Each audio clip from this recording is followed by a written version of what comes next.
Hey guys, good evening, or perhaps a gentle good morning, wherever you are in this wide world, as the soft glow of your screens might begin to fade, or perhaps as the first hint of dawn stretches across your window, might find yourself in that familiar quiet space, that pause between the demands of the day and the deep, restorative promise of the night.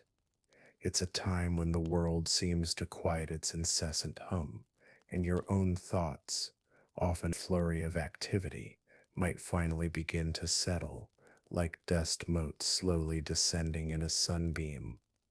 Yet, for many of us, even in this tranquility, there's a subtle, almost imperceptible anxiety that can creep in when we think about sleep. It's that moment when you wake unexpectedly in the profound darkness of the night, your eyes instinctively darting to the clock beside your bed, the glowing suds on its face, a sudden, stark reminder of the hours you think you've lost. You might whisper to yourself, "Is something wrong? Am I supposed to be awake right now?" The creeping dread of perceived lost sleep, the whispered anxieties about insomnia or sleep cycles, the feeling that your body is somehow failing to perform its most fundamental function, all become immediate, almost reflexive modern responses. This very modern experience, this quiet struggle for an unbroken, single block of oblivion, becomes so common, so pervasive, that it feels universal, an inherent truth of human existence. But what if I were to gently tell you that this intensely modern pursuit of a singular, uninterrupted stretch of rest is, in fact, quite recent? What if the anxieties that whisper through your mind in the quiet of the night are in truth, a relatively new cultural construct, a symptom of a world that has profoundly reshaped its relationship with darkness, with time? Tonight, we're going to embark on a journey not into thrilling battles or dramatic political intrigues, but into something a little more fundamental, perhaps a bit dusty, and undeniably challenging to our modern assumptions. The everyday reality of how people truly rested in the medieval era. We're talking about a time when the world, quite literally, dimmed after sunset, when artificial light was a precious, flickering luxury, and when the rhythms of human existence were dictated by the far more ancient, far more gentle cadence of the natural world. We'll be exploring a sleep pattern that was dominant and considered perfectly natural for centuries, known as segmented or biphasic sleep, a stark contrast to the singular, consolidated block of rest that we, in our brightly lit, perpetually on world, now strive for. You might think you understand sleep, that it's a simple, universal biological function. But have you ever truly wondered if your body, if your very ancestors, had a different understanding of what a good night's rest truly entailed? This quiet exploration delves not into grand historical narratives, but into the raw, unfiltered truth of daily existence, into the most intimate moments of a forgotten past. Before we gently ease into this historical landscape, before we dim our own internal lights and listen to the whispers of ancient nights, if you find these quiet explorations of history soothing for your mind and helpful for your sleep, a soft tap on the like button or a quiet subscribe would truly mean a lot. And feel free to share in the comments below where you're currently listening from and what time it is for you. It's always nice to know we're sharing this moment of tranquil discovery together, drifting into the past hand in hand, so to speak. So, with that, it's time to dim the lights, Maybe turn on a gentle fan for some background hum, or perhaps just listen to the rhythmic patter of rain outside your window. Let's drift together into the fascinating, yet perhaps a little bit tedious, realities of medieval sleep, a world where the night held different secrets and different rhythms. Sweet dreams, and let's begin our quiet journey into a forgotten day.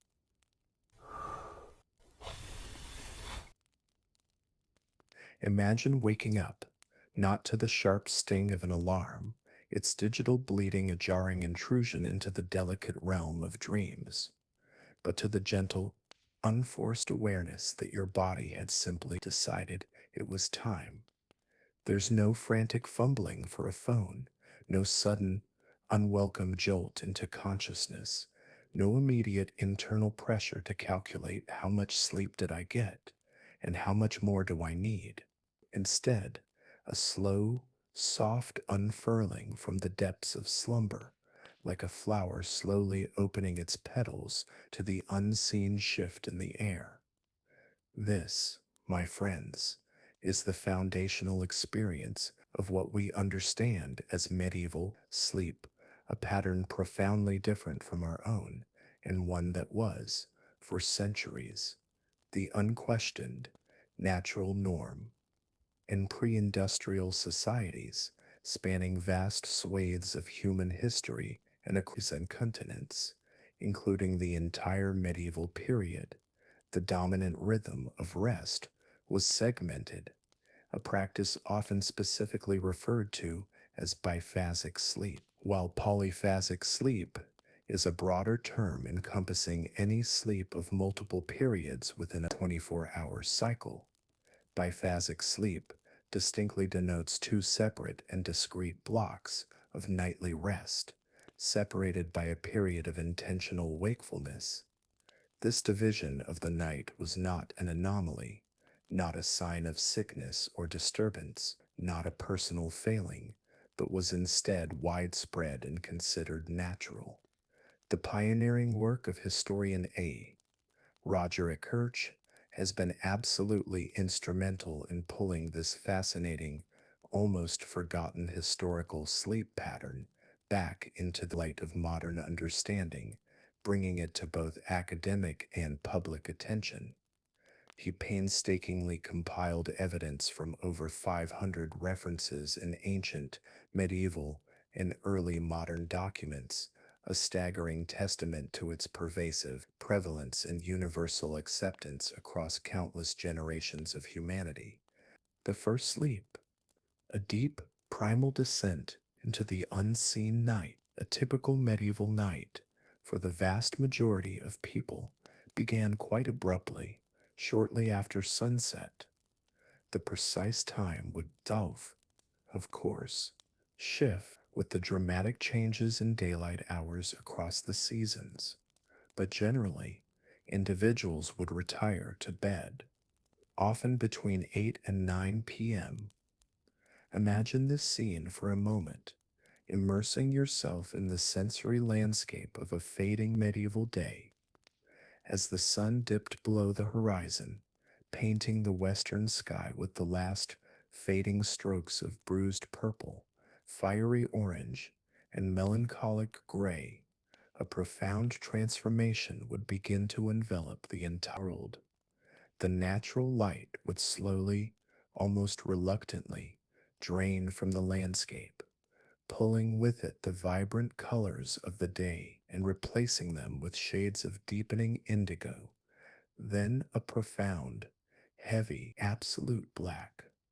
Inside your dwelling, whether it be a humble peasant hut with its rough hewn timbers and packed earth floor, or a slightly more substantial, if still rustic, manor house with its large, draught hall, the last embers of the communal cooking fire would cast long, dancing shadows on the uneven walls, their faint, intermittent glow a final, fleeting struggle against the encroaching darkness. The air, too, would grow distinctly cooler, heavier, imbued with the subtle, complex scent of wood smoke, a mix of lingering ash from the day's fire, and the fresh, almost sweet aroma of kindling recently added, mingled with the damp earth, and the lingering, savory aroma of a simple evening meal, perhaps a pottage or stew that had long since cooled. This palpable shift from light to overwhelming dark was the quiet, almost ritualistic signal to begin the first sleep. This initial period of rest typically lasted for approximately 3 to 4 hours. It was described as a deep, almost primal immersion into slumber, a heavy weight of oblivion that would pull you down into its depths, allowing your weary body to truly release the day's accumulated tension and the physical aches that were a constant companion to manual labor. You would settle onto your rough mattress, perhaps a simple sack filled with straw or hay, its dry, sweet scent filling your nostrils, or if you were slightly luckier, a more substantial one stuffed with wool or even feathers, offering a modicum of softness. The subtle creak of the bedstead, if you had one, the rustle of the straw as you shifted, the familiar, comforting weight of rough woolen blankets pulled high to your chin, all would contribute to the scent. The profound impact of natural light, or rather, its profound and almost total absence, was the unyielding dictator of this early bedtime. There was simply no other practical, sustainable way to manage the long hours of pervasive darkness. Artificial illumination, in the form of rudimentary candles made from precious beeswax or rendered animal fat, and small, smoky oil lamps, certainly existed, but they were often incredibly expensive to produce or acquire, provided limited illumination at best, barely pushing back the encroaching shadows beyond a small circle, and perhaps most critically in a world built predominantly of timber, thatch, and other highly flammable materials, they posed a fire risk. This inherent danger often led to their frequent extinguishment at bedtime, leaving the dwelling in near total darkness. So, the world around you, and indeed your own body, simply surrendered to the enveloping, pervasive darkness. This first sleep, while deep and restorative, often carried an underlying, perhaps subconscious, anticipation of the coming interlude, a natural break that the body expected and welcomed, a silent, internal rhythm that medieval people simply lived by. The watch, a nocturnal interlude of profound purpose. Following this initial, deep descent into slumber, individuals would experience a natural, unforced period of wakefulness, universally known historically as the watch, or first waking. This nocturnal interlude typically lasted for 1 to 3 hours. Crucially, and this is a point of significant departure from our intensely modern experience, this awakening was generally a completely natural occurrence. It was not triggered by external disturbances or artificial alarms, which, of course, were not widely available or even conceived of until much later periods in history. Instead, the body simply rose, often feeling remarkably refreshed from its initial period of rest, ready for a period of quiet activity before just as naturally returning to sleep. This was not a struggle against insomnia, but a natural phase, the nocturnal cycle. Imagine the profound, almost overwhelming silence of the medieval night that would greet you as your eyes slowly fluttered open. It was a silence so complete, so utterly devoid of the incessant, background hum of modern life, no distant traffic, no refrigerator drone, no faint electronic whirring, no glowing standby lights that it would feel almost deafening to contemporary ears. This deep silence would only be occasionally punctuated by distant, natural sounds, the soft rustling of a mouse in the straw of the floor or walls, perhaps the quiet scratch of a flea, the gentle, rhythmic breathing of a sleeping family member beside you, an occasional, muffled human cough from by bed or in larger dwellings from a distant corner of the communal hall.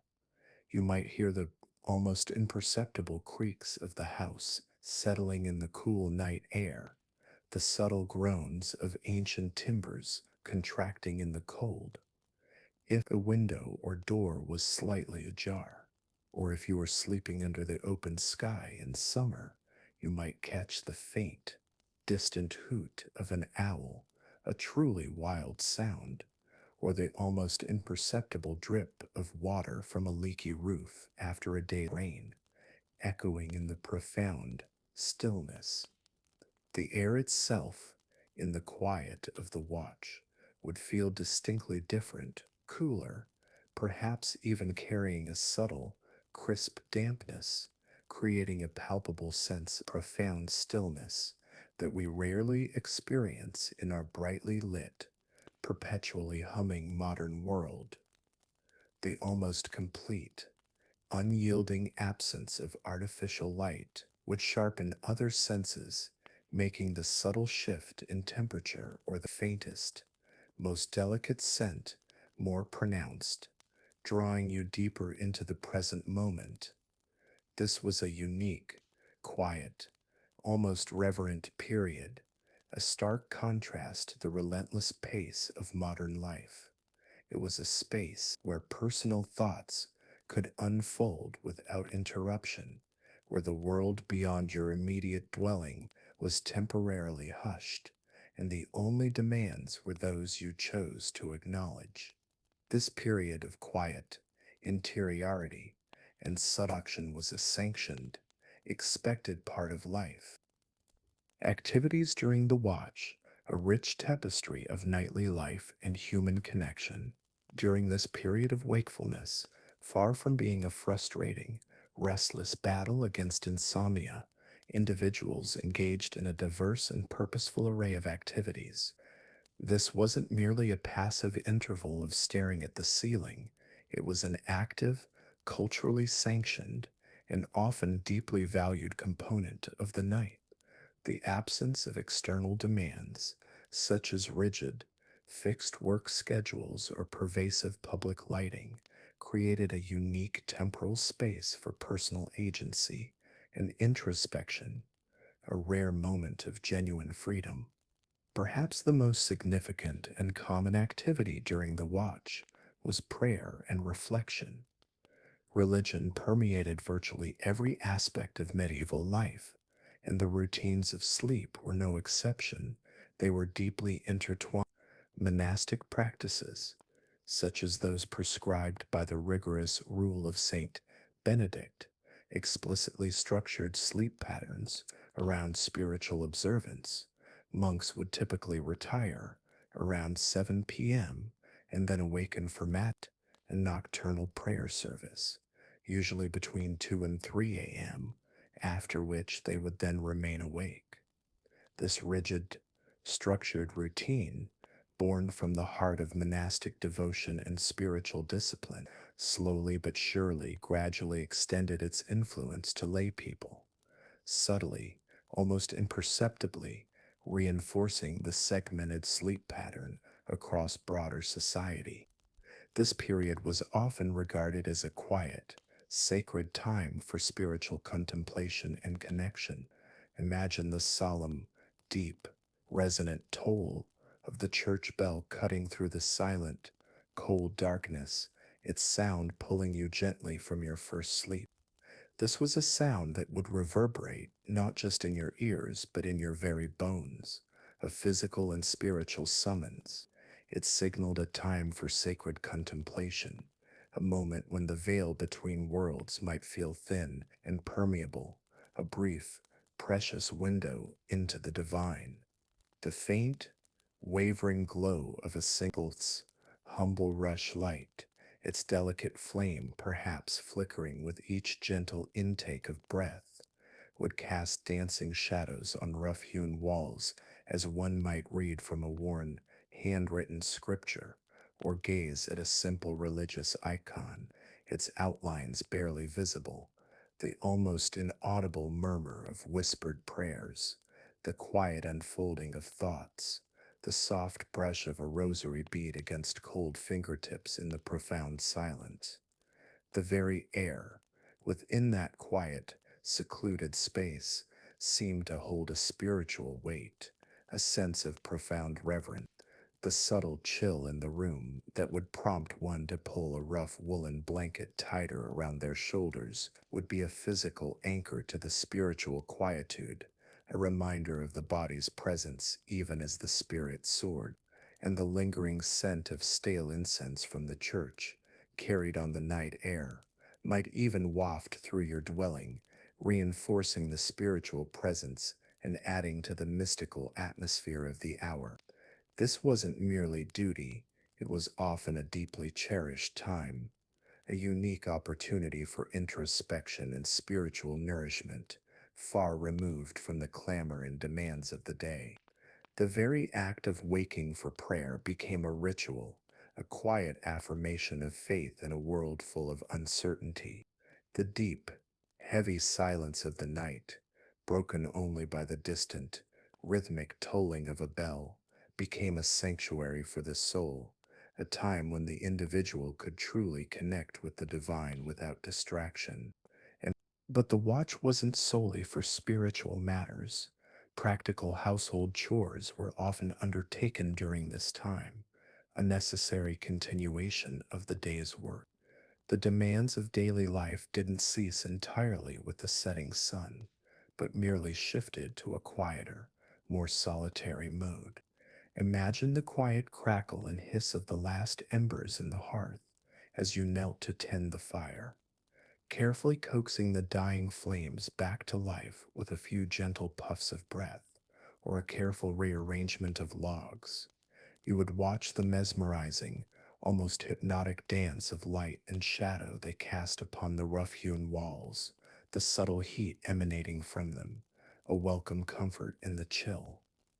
The pervasive, comforting smell of wood smoke, a mix of lingering ash from the day's fire, and the fresh, almost sweet aroma of kindling recently added, would cling to your clothes and hair, a subtle, earthy aroma that defined home. The delicate warmth on your cold fingers as the new flames took hold would be a welcome relief in the chill of the night. Or perhaps you would be peeling rushes to make candles, a surprisingly tedious, repetitive motion of stripping the outer layer of the plant, feeling the sticky sap on your fingertips, experiencing the delicate, almost imperceptible scent of the plant material.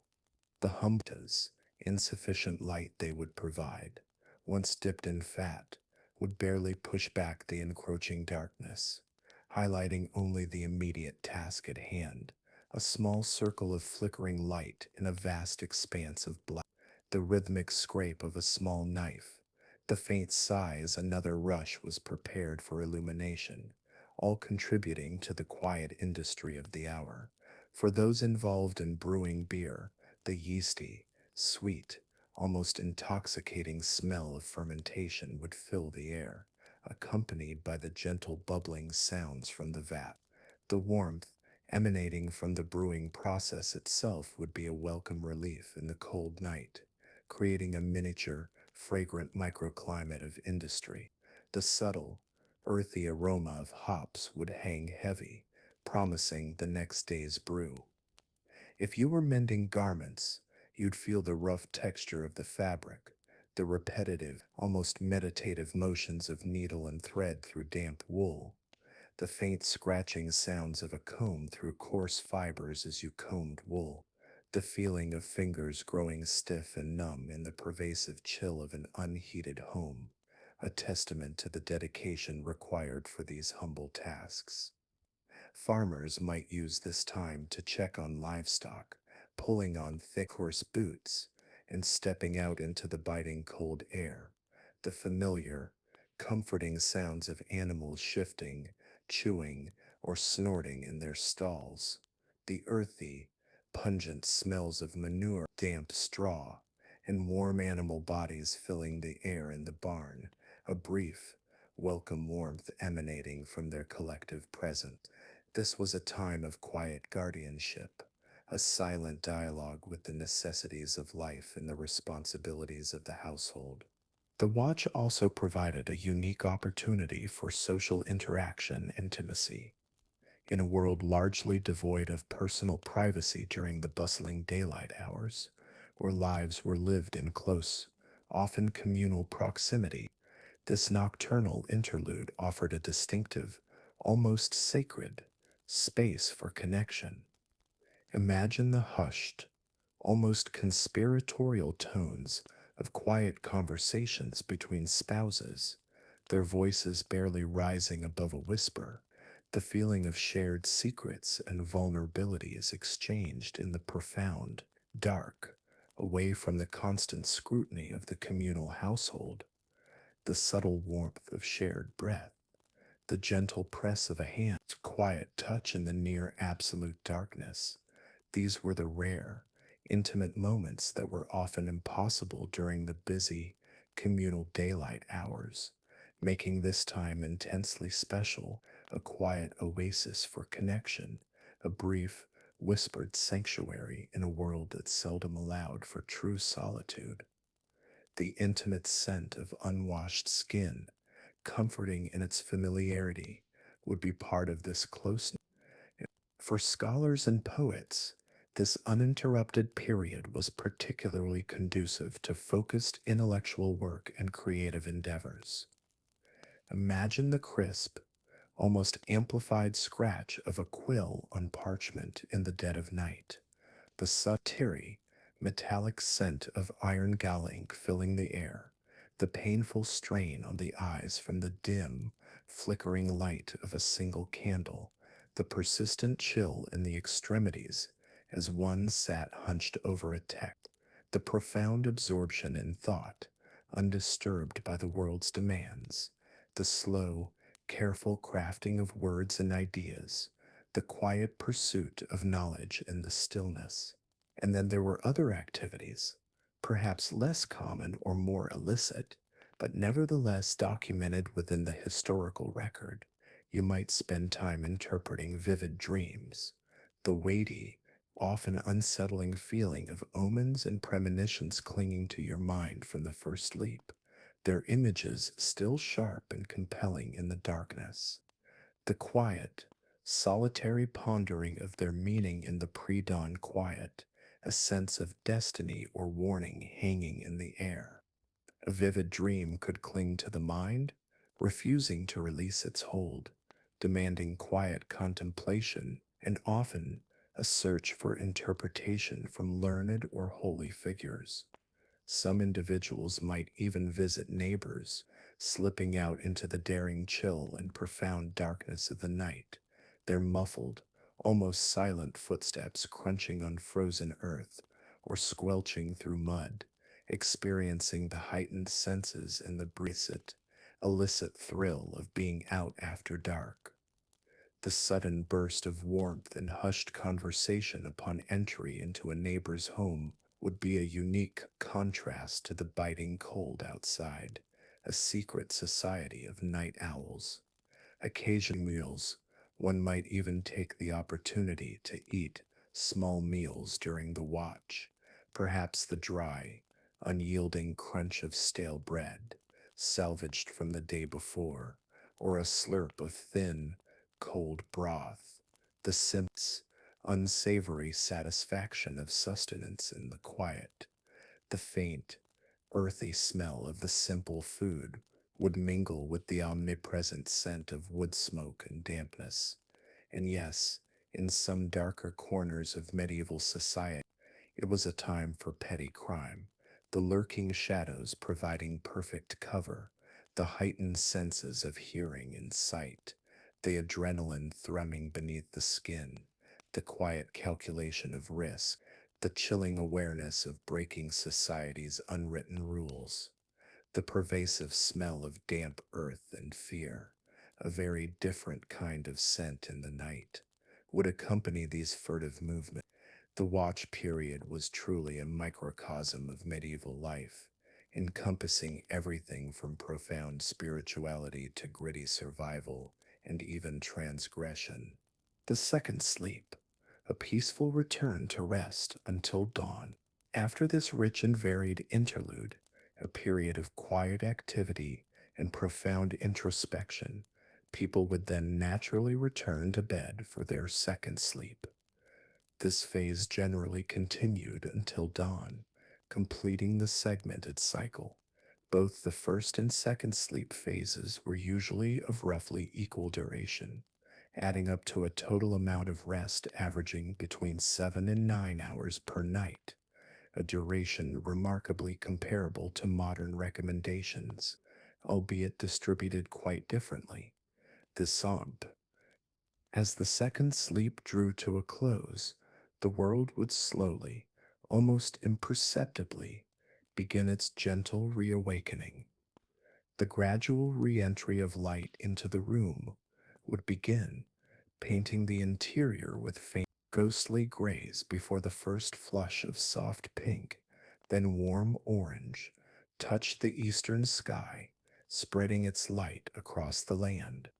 The gradual return of sounds would follow, the distant, triumphant crow of a rooster, a piercing call cutting through the morning stillness, the awakening bird song begin, scientific echoes and modern reflections, the enduring human, the widespread prevalence of segmented sleep in pre industrial contexts, meticulously documented by historians, strongly suggests a profound and deep connection to natural human rhythms. The human circadian rhythm, our internal biological clock, when not subjected to the overwhelming, constant influence of artificial light, appears to align more readily with a segmented pattern, particularly during the longer nights of winter, though strong evidence indicates it was common year round. This intriguing, this implies that our current consolidated sleep patterns are largely a product of technological and societal evolution, a relatively recent cultural adaptation, not necessarily the inherently optimal human state. The modern tendency to label middle of the night awakenings as a sleep disorder, such as insomnia, thus appears to be a relatively recent cultural construct rather than a universal biological truth. Understanding this historical norm, this ancient, accepted rhythm, can help alleviate Kante. Furthermore, the watch period was not merely a passive interval of unwelcome wakefulness, but an active, culturally sanctioned, and often profoundly valued component of the night. The absence of external demands, such as rigid, fixed work schedules or pervasive public lighting, created a unique temporal space for personal agency and introspection. This period offered a distinctive blend of quiet, introspection, and productivity, allowing individuals to engage in activities that were often difficult to. Influencing factors, environment, society, and daily life. As the quiet echoes of the watch begin to fade, and we gently prepare for the second sleep, it becomes abundantly clear that medieval sleep habits were not merely a biological phenomenon. Instead, they were profoundly shaped, almost sculpted, by the prevailing environmental conditions, the intricate societal structures, and the relentless, undeniable rhythms of daily life. Perhaps the most defining and certainly the most pervasive influence was the profound impact of natural light and the almost complete absence of widespread, accessible artificial illumination. The profound impact of natural light cycles and the absence of artificial illumination. Daily life in the medieval period, for virtually everyone, revolved intrinsically around the natural light cycles of the sun. There was no escaping this fundamental truth. Imagine a world where your day truly began with the first blush of dawn, the pale, hesitant light slowly painting the landscape, gradually revealing the familiar shapes of trees, fields, and dwellings. Activities commenced at sunrise, driven by the increasing strength of the sun's rays, and naturally wound down as the sun began its slow, majestic descent, casting long bay, muted shadows before eventually sinking below the horizon. Without the advent of electricity, or even widespread, affordable gaslight, the cessation of natural light was the unyielding signal that the active day was drawing to a close. While rudimentary forms of artificial light, such as candles made from beeswax or animal fat and small oil lamps, certainly existed, they were often expensive to produce or acquire, provided limited illumination, barely pushing back the encroaching shadows, and perhaps most critically in a world where dwellings were often constructed from timber, thatch, and other flammable materials, they posed a fire risk. This inherent danger often led to their frequent extinguishment at bedtime. The very act of blowing out a precious candle, watching the tiny flame flicker and die, and then being plunged into almost absolute, heavy blackness, was a nightly ritual. Imagine the way the last sliver of natural light would slowly, almost reluctantly, drain from the world, painting the interior of your dwelling with shades of deepest indigo before collapsing into an absolute, impenetrable darkness. The only sounds for a while would be the settling of the house, the creaking of ancient timbers, and the distant, muffled bleating of a sheep or the rustle of leaves outside. The air, too, would grow cooler, heavier, carrying the subtle, complex scent of wood smoke lingering from the day's fire, mixed with the damp earth and the lingering savory aroma of a simple evening meal. This inherent darkness, after sunset, directly compelled early bedtimes and profoundly fostered a reliance on natural light to structure the entire sleep wake cycle. The human body's circadian rhythm, our internal clock, when not subjected to the overwhelming influence of light suppression, appears to naturally follow the dark light cycle, making biphasic sleep a more intuitive and readily adopted pattern. There was no fighting it. The body and the world moved in sync with the sun. You would learn to move by touch and memory within your dwelling, each step a familiar rhythm in the profound black.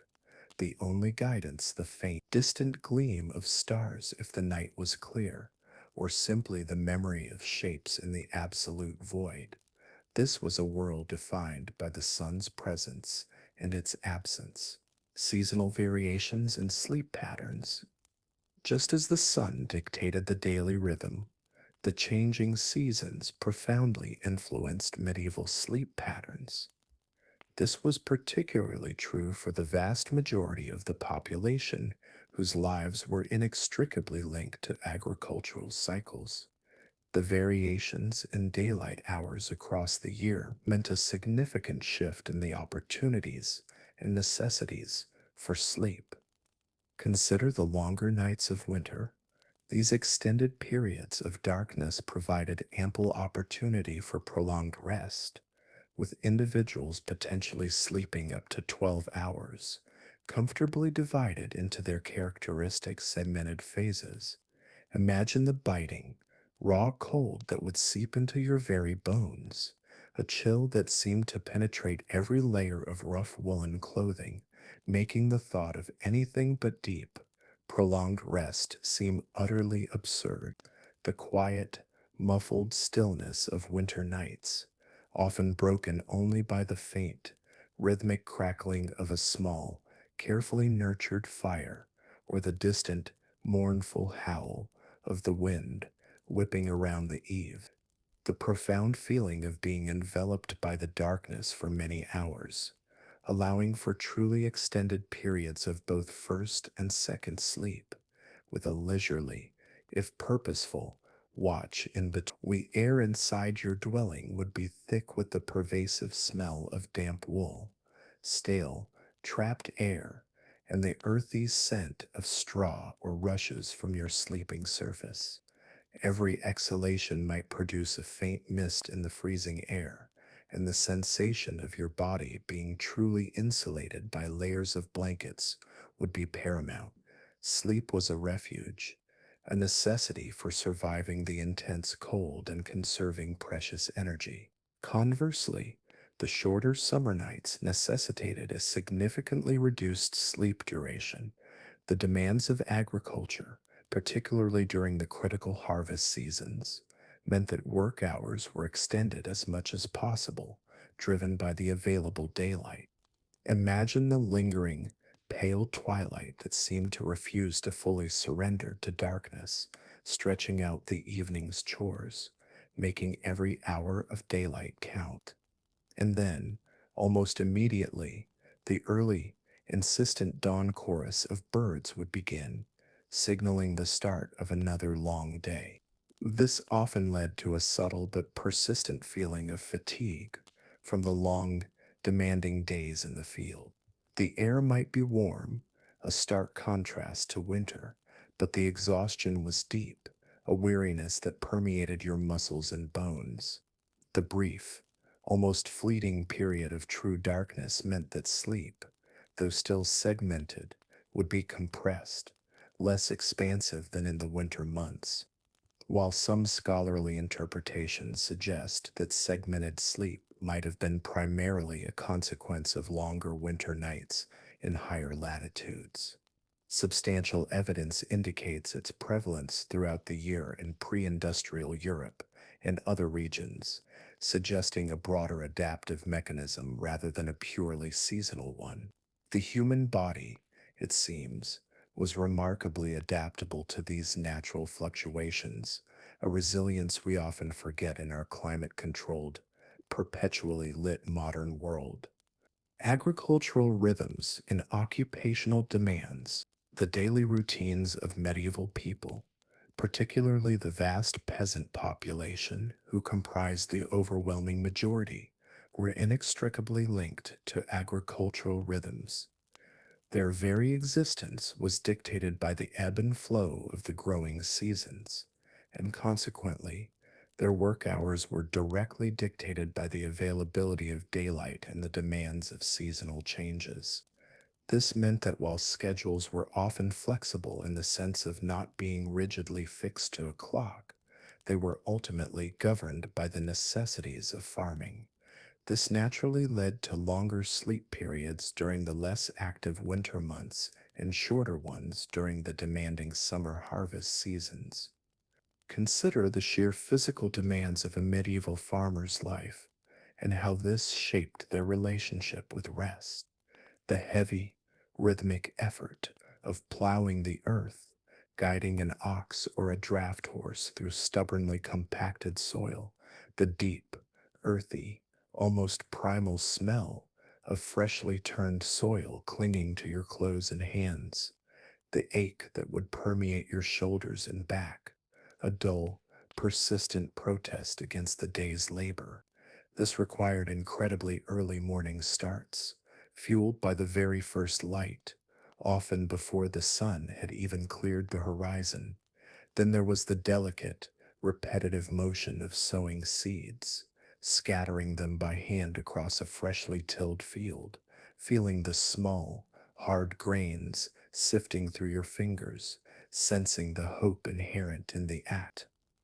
Later, the relentless, back-breaking labor of harvesting, often performed under a hot, relentless sun, the sharp, dry smell of cut grain, the metallic tang of sweat that would sting your eyes, the aching muscles that would protest even the slightest movement, a weariness that seeped into your bones.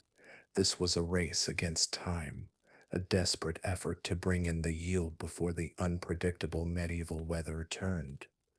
These profound occupational demands also provided very practical reasons and indeed normalized the nocturnal wakefulness of the watch. It wasn't just a time for prayer, it was often a period for crucial, quiet tasks. You might use the watch to check on livestock, pulling on thick, coarse boots, and stepping out into the biting cold air, the familiar, comforting sounds of animals shifting, chewing, or snorting in their stalls, the earthy, pungent smells of manure, damp straw, and warm animal bodies filling the air in the barn, a brief, welcome warmth emanating from their collective presence. This was a time of quiet guardianship, a silent dialogue with the necessities of life.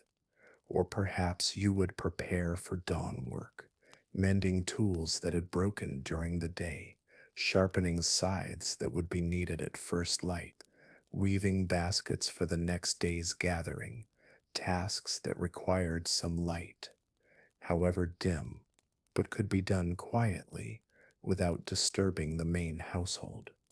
The pervasive, deep smell of freshly turned, even in your dreams, would be a constant presence, a reminder of your unbreakable bond to the land, and the rhythmic, almost hypnotic ache in your muscles from a day of back-breaking labor that only prolonged sleep could temporarily soothe.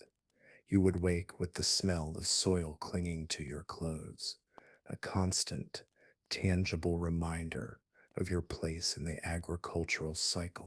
While wealthier individuals enjoyed slightly more flexibility in their schedules, their sleep patterns generally conformed to similar natural rhythms, influenced by the surrounding environment and the absence of constant artificial light.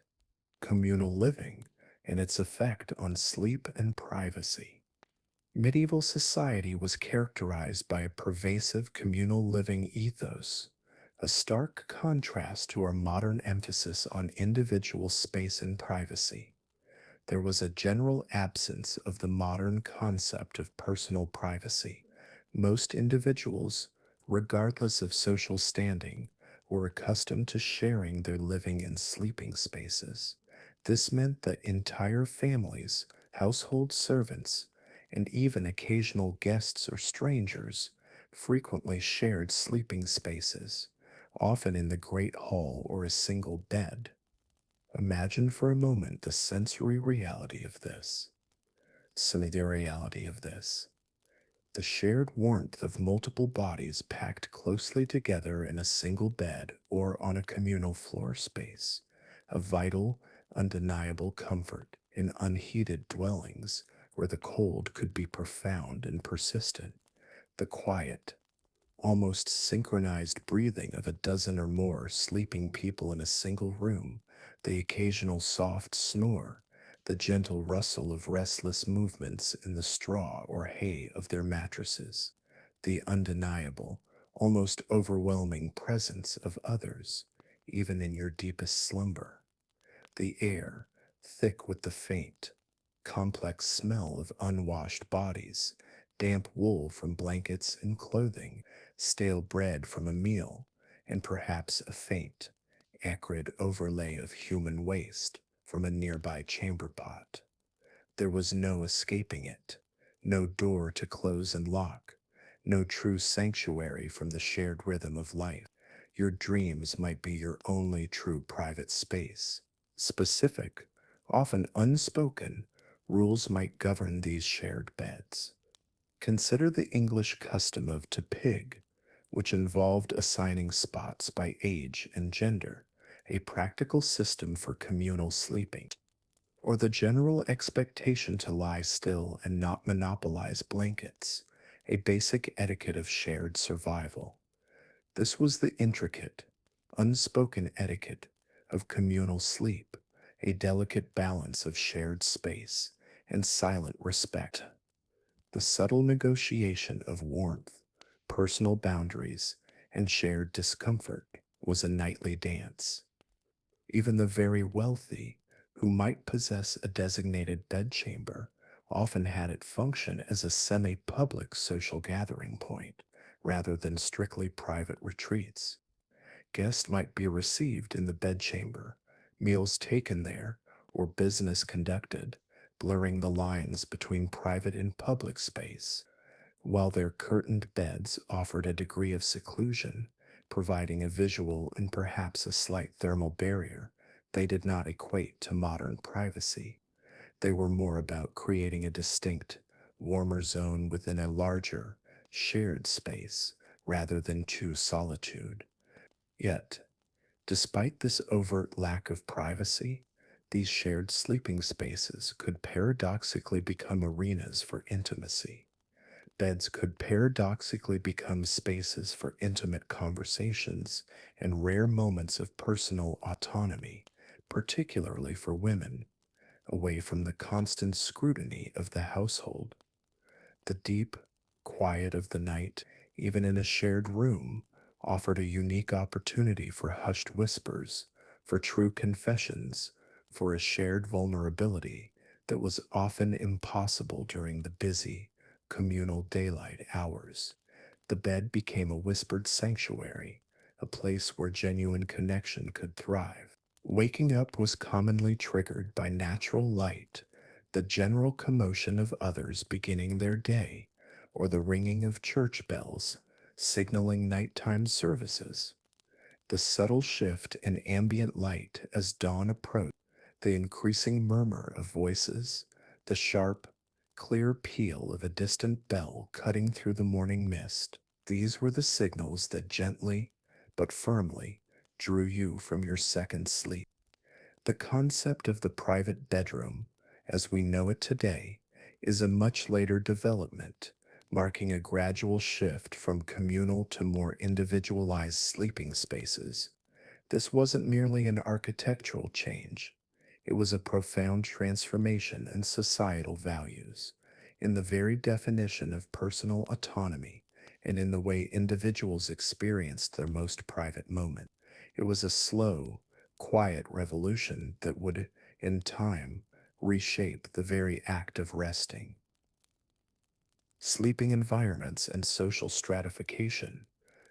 As we gently drift through the quiet intricacies of the medieval night, it's impossible to ignore the physical spaces where sleep actually took place. Unlike our modern world, where the private bedroom is often seen as a fundamental right, because medieval sleeping arrangements exhibited a significant, often stark, diversity largely dictated by social class and the prevailing, deeply ingrained communal ethos of the era. The very bed itself was far more than a mere place of rest. It served as a powerful social and economic indicator, a tangible marker of one's place in the intricate tapestry of medieval society. Diversity of sleeping arrangements across social classes. Let us begin at the very bottom rung of the social ladder, with the poor and peasant classes. For these individuals, life was often a relentless struggle against hardship, and their sleeping arrangements reflected this stark reality. Many often slept directly on bare earth floors, a cold, unyielding surface that offered little comfort or protection. Imagine the feeling of the cold, hard, unyielding earth pressing against every curve of your body, even through the thin layers of your rough clothing. There was no softness, no give, just the constant, firm embrace of the ground beneath you. Sometimes they might have blankets laid over rushes, these coarse, dried plants providing a modicum of separation from the damp soil, but offering little in the way of cushioning. You would feel the rustle and dry prickle of the rushes beneath you, a persistent, subtle sensation against your skin, creating a makeshift nest that was both temporary and inherently uncomfortable.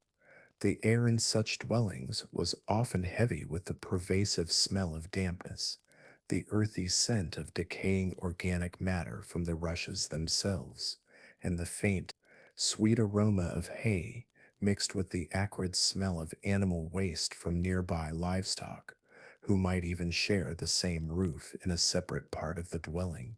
And then there was the constant, subtle itch of fleas and unseen insects, a relentless annoyance that would make truly undisturbed sleep a rare luxury.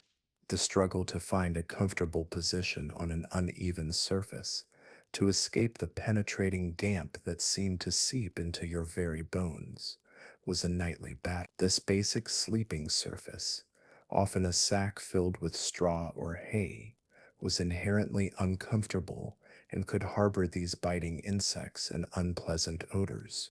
Every morning, you'd feel the dampness clinging to your clothes and the chill working its way deep into your joints, a stark reminder of the relentless physical demands of their existence. As sleep was not about comfort, but about simply enduring. Moving up the social scale, those with middle ranking status or more affluent means possessed slightly more refined, though still far from luxurious, sleeping arrangements. These individuals typically owned beds with simple wooden bedsteads, which provided the significant advantage of elevating them off the floor. This small elevation, even a foot or two, offered a crucial barrier against the cold, damp earth and the vermin that crawled upon it. Their mattresses, rather than just sacks of straw, might be stuffed with more substantial materials like straw, wool, hair, or rags. Imagine the slight, satisfying give of such a mattress as you lay down, a subtle improvement over the unyielding ground. They could also afford basic bedding, such as linen sheets and woolen blankets, which, while rough to our modern sensibilities, provided a modest improvement in comfort compared to the coarse hides or simple blankets of the peasantry. You would appreciate the cleaner, almost sterile smell of fresh washed linen sheets, even if the washing was infrequent, and the scratchy, enveloping warmth of a woolen blanket pulled high to your chin, the rhythmic creak of the wooden frame, a familiar, comforting sound in the quiet dark, would become a part of your nightly lullaby, the feeling of being elevated, however slightly, above the cold, damp floor was a small, cherished luxury in a world of pervasive discomfort. This represented a step towards greater physical ease, a subtle yet meaningful shift in the daily experience of rest. At the very pinnacle of medieval society, the wealthy and nobility indulged in sleeping arrangements that were a world apart, truly fit for a king, or at least a powerful lord. They enjoyed elaborate, large, elevated, and often canopied and curtained beds. These magnificent structures frequently represented the most expensive item in their households, a tangible symbol of their immense wealth and status. Imagine such a bed, a towering piece of furniture, often ornately carved, elevating you high above the floor, a veritable throne for slumber. These luxurious beds featured multiple mattresses layered with straw, wool, and feathers, providing an unprecedented level of softness and plushness.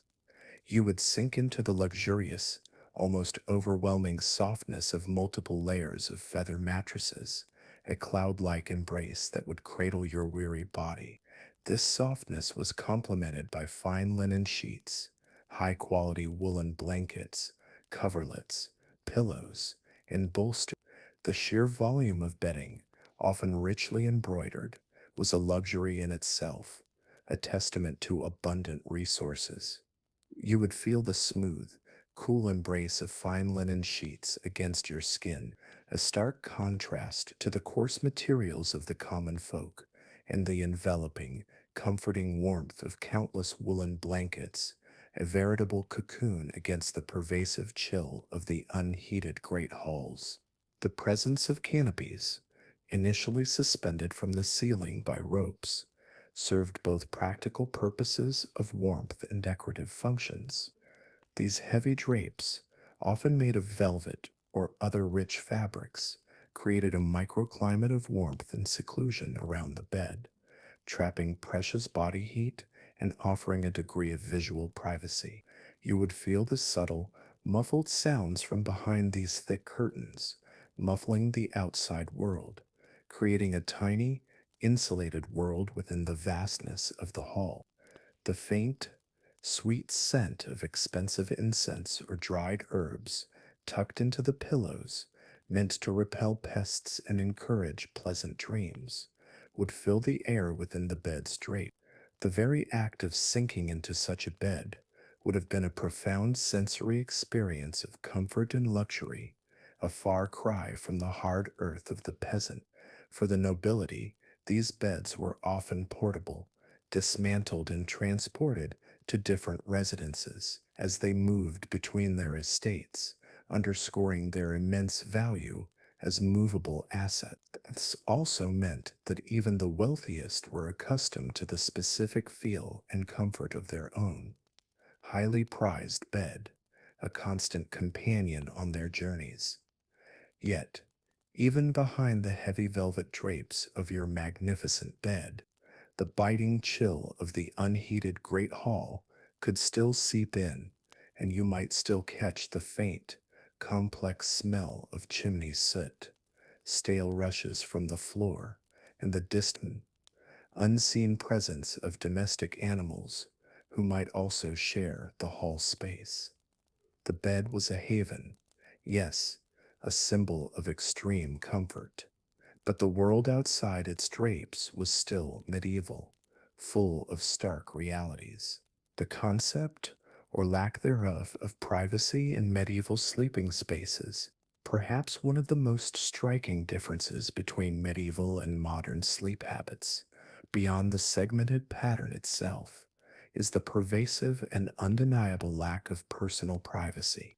Personal privacy, as understood in contemporary society, was largely an unfamiliar concept in medieval times. Communal living was the prevailing norm. This wasn't just a matter of necessity for the poor, it was a deeply ingrained social structure that touched almost everyone. The intimate details of shared life were simply part of existence. Entire families, household servants, and even transient guests or strangers frequently shared beds or communal sleeping areas. Imagine, for a moment, the sensory reality of this constant shared existence, the persistent, subtle warmth of other bodies packed closely together in the bed, a vital, undeniable comfort in unheated dwellings where the cold could be profound and persistent, particularly in winter.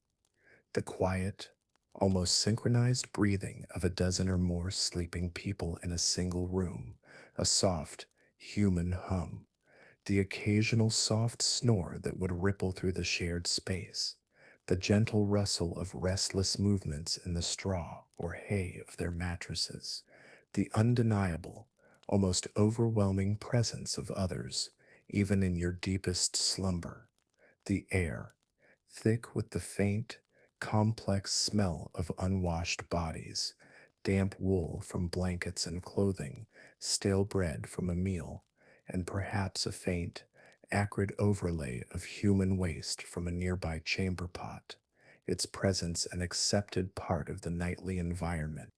There was no escaping it, no door to close and lock, no true sanctuary from the shared rhythm of life. Your dreams, perhaps, might have been your only true private space, a final frontier of solitude. Your dreams, perhaps, might have been your only true private space, a final frontier of solitude. Specific, often unspoken, rules might govern these shared beds. An intricate etiquette developed over centuries. Consider the English custom of to pig, which involved assigning spots by age and gender, a practical system for communal sleeping designed to maximize space and warmth, or the general expectation to lie still and not monopolize blankets, a basic etiquette of shared survival and consideration. This was the intricate, unspoken social dance of communal sleep, a delicate balance of shared space and silent respect. The subtle negotiation of warmth, personal boundaries, and shared discomfort was a nightly, almost unconscious, performance. Even the very wealthy, who might possess a designated bedchamber, often had it function as a semi public social gathering point rather than strictly private retreats. Guests might be received in the bedchamber, perhaps for important discussions, meals taken there, or even business conducted, blurring the lines between private and public space in ways that would astound us today. While their curtained beds offered a degree of seclusion, providing a visual and perhaps a slight thermal barrier, they did not equate to modern privacy. They were more about creating a distinct, warmer zone within a larger, shared space, a room within a room, rather than offering true solitude. The curtain would muffle sound, but not eliminate it, and the presence of others was still keenly felt. Yet, despite this pervasive and overt lack of privacy, these shared sleeping spaces could paradoxically become arenas for intimacy and connection. Beds could paradoxically become spaces for intimate conversations and rare moments of personal autonomy, particularly for women, away from the constant scrutiny of the household. The deep quiet of the night, even in a shared room, offered a unique opportunity for hushed whispers between spouses, for true confessions shared in low tones, for a quiet, shared vulnerability that was often impossible during the busy, communal daylight hours. The bed became a whispered sanctuary, a place where genuine connection and emotional honesty could thrive, precisely because the rest of the world was sleeping, and the very darkness provided a cloak. The concept of the private bedroom, as we know it today, is a much later development, marking a gradual shift from communal to more individualized sleeping spaces over time. This wasn't merely an architectural change, it was a profound transformation in societal values, in the very definition of personal autonomy, and in the way individuals experience their most private moments. It was a slow, quiet revolution that would, in time, reshape the very act of resting, making it the solitary, almost sacred act we often perceive it to be today. The quiet, shared warmth and sounds of a medieval communal bed would eventually give way to the silence of individual rooms, and with that, a different kind of human experience was born. Understood. Moving on to part two, four cultural and religious dimensions of nighttime. This section will be between 20 thousand and 24,000 characters, deeply exploring the profound cultural and religious significance of the medieval night, the beliefs surrounding dreams and dangers, and medieval health regimens, with extensive sensory and contextual elaboration. Cultural and religious dimensions of nighttime. As the subtle sounds of shared medieval slumber begin to recede, and the memory of communal warmth still lingers in the quiet air, we turn our gentle gaze towards another profound layer of medieval sleep, its deep cultural and religious dimensions. The medieval night was far more than simply a period of darkness and physical rest. It was imbued with a rich tapestry of profound cultural significance, shaping practices, beliefs, and even fears surrounding sleep, religion, in particular, permeated virtually every aspect of medieval life, and the routines of sleep were no exception. The role of religion in structuring sleep. Consider, for a moment, the rhythmic, almost monastic cadence that influenced medieval sleep. The strict, prescriptive practices of monastic life, such as those enshrined in the rule of Saint Benedict, explicitly structured sleep patterns. Monks, in their disciplined pursuit of spiritual devotion, would typically retire around 7 p.m., embracing the early darkness. Then, with an unwavering regularity that belied the hour, they would awaken for matins, a nocturnal prayer service, usually around 2 a.m. After this profound period of spiritual observance, they would then remain awake, ready to begin their daily duties or engage in further contemplation. This rigid, structured routine, born from the heart of monastic devotion, slowly but surely extended its influence to lay people, subtly, almost imperceptibly, reinforcing the segmented sleep pattern across broader society. It wasn't merely a matter of convenience, it was a deeply ingrained spiritual practice. The watch period, that curious interlude of wakefulness, was frequently dedicated to prayer and meditation for many, both within and outside the monastery. It was not seen as a burden, but rather, profoundly, as a peaceful hour for spiritual focus and connection. Imagine the solemn, deep, resonant toll of the church bell cutting through the silent, cold darkness, its sound pulling you gently from your first sleep. This was a sound that would reverberate not just in your ears but in your very bones, a physical and spiritual summons. It signaled a time for sacred contemplation, a moment when the veil between worlds might feel thin and permeable, a brief window into the divine. The faint, wavering glow of a single, humble rush light, its delicate flame perhaps flickering with each gentle intake of breath, would cast dancing shadows on rough hewn walls as one might read from a worn, handwritten scripture or gaze at a simple religious icon. The almost inaudible murmur of whispered prayers would fill the quiet, the soft brush of a rosary bead against cold fingertips in the profound silence.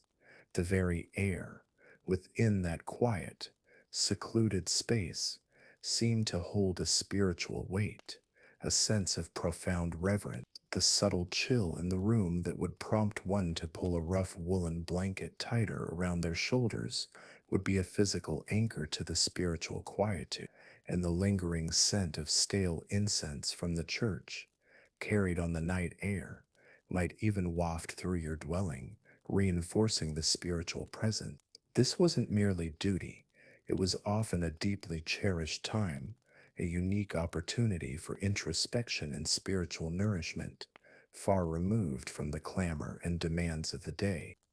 The very act of waking for prayer became a ritual, a quiet affirmation of faith in a world full of uncertainty. The deep, heavy silence of the night, broken only by the distant, rhythmic tolling of a bell, became a sanctuary for the soul, a time when the individual could truly connect with the divine without distraction.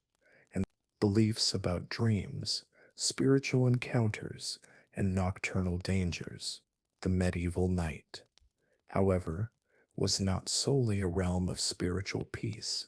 It was often viewed with apprehension and perceived as a dangerous time. It was widely believed to be favored by ghosts and demons, a liminal space where the boundaries between the earthly and the supernatural blurred. This added a profound layer of unease to the hours of darkness, a sense that unseen forces were active while humanity slept. Yet, amidst this apprehension, There was also a prevalent belief that divine messages could be conveyed to individuals through dreams or during sleep. Numerous biblical narratives, widely known and accepted, supported such encounters, lending weight to the idea that dreams were more than mere subconscious meanderings.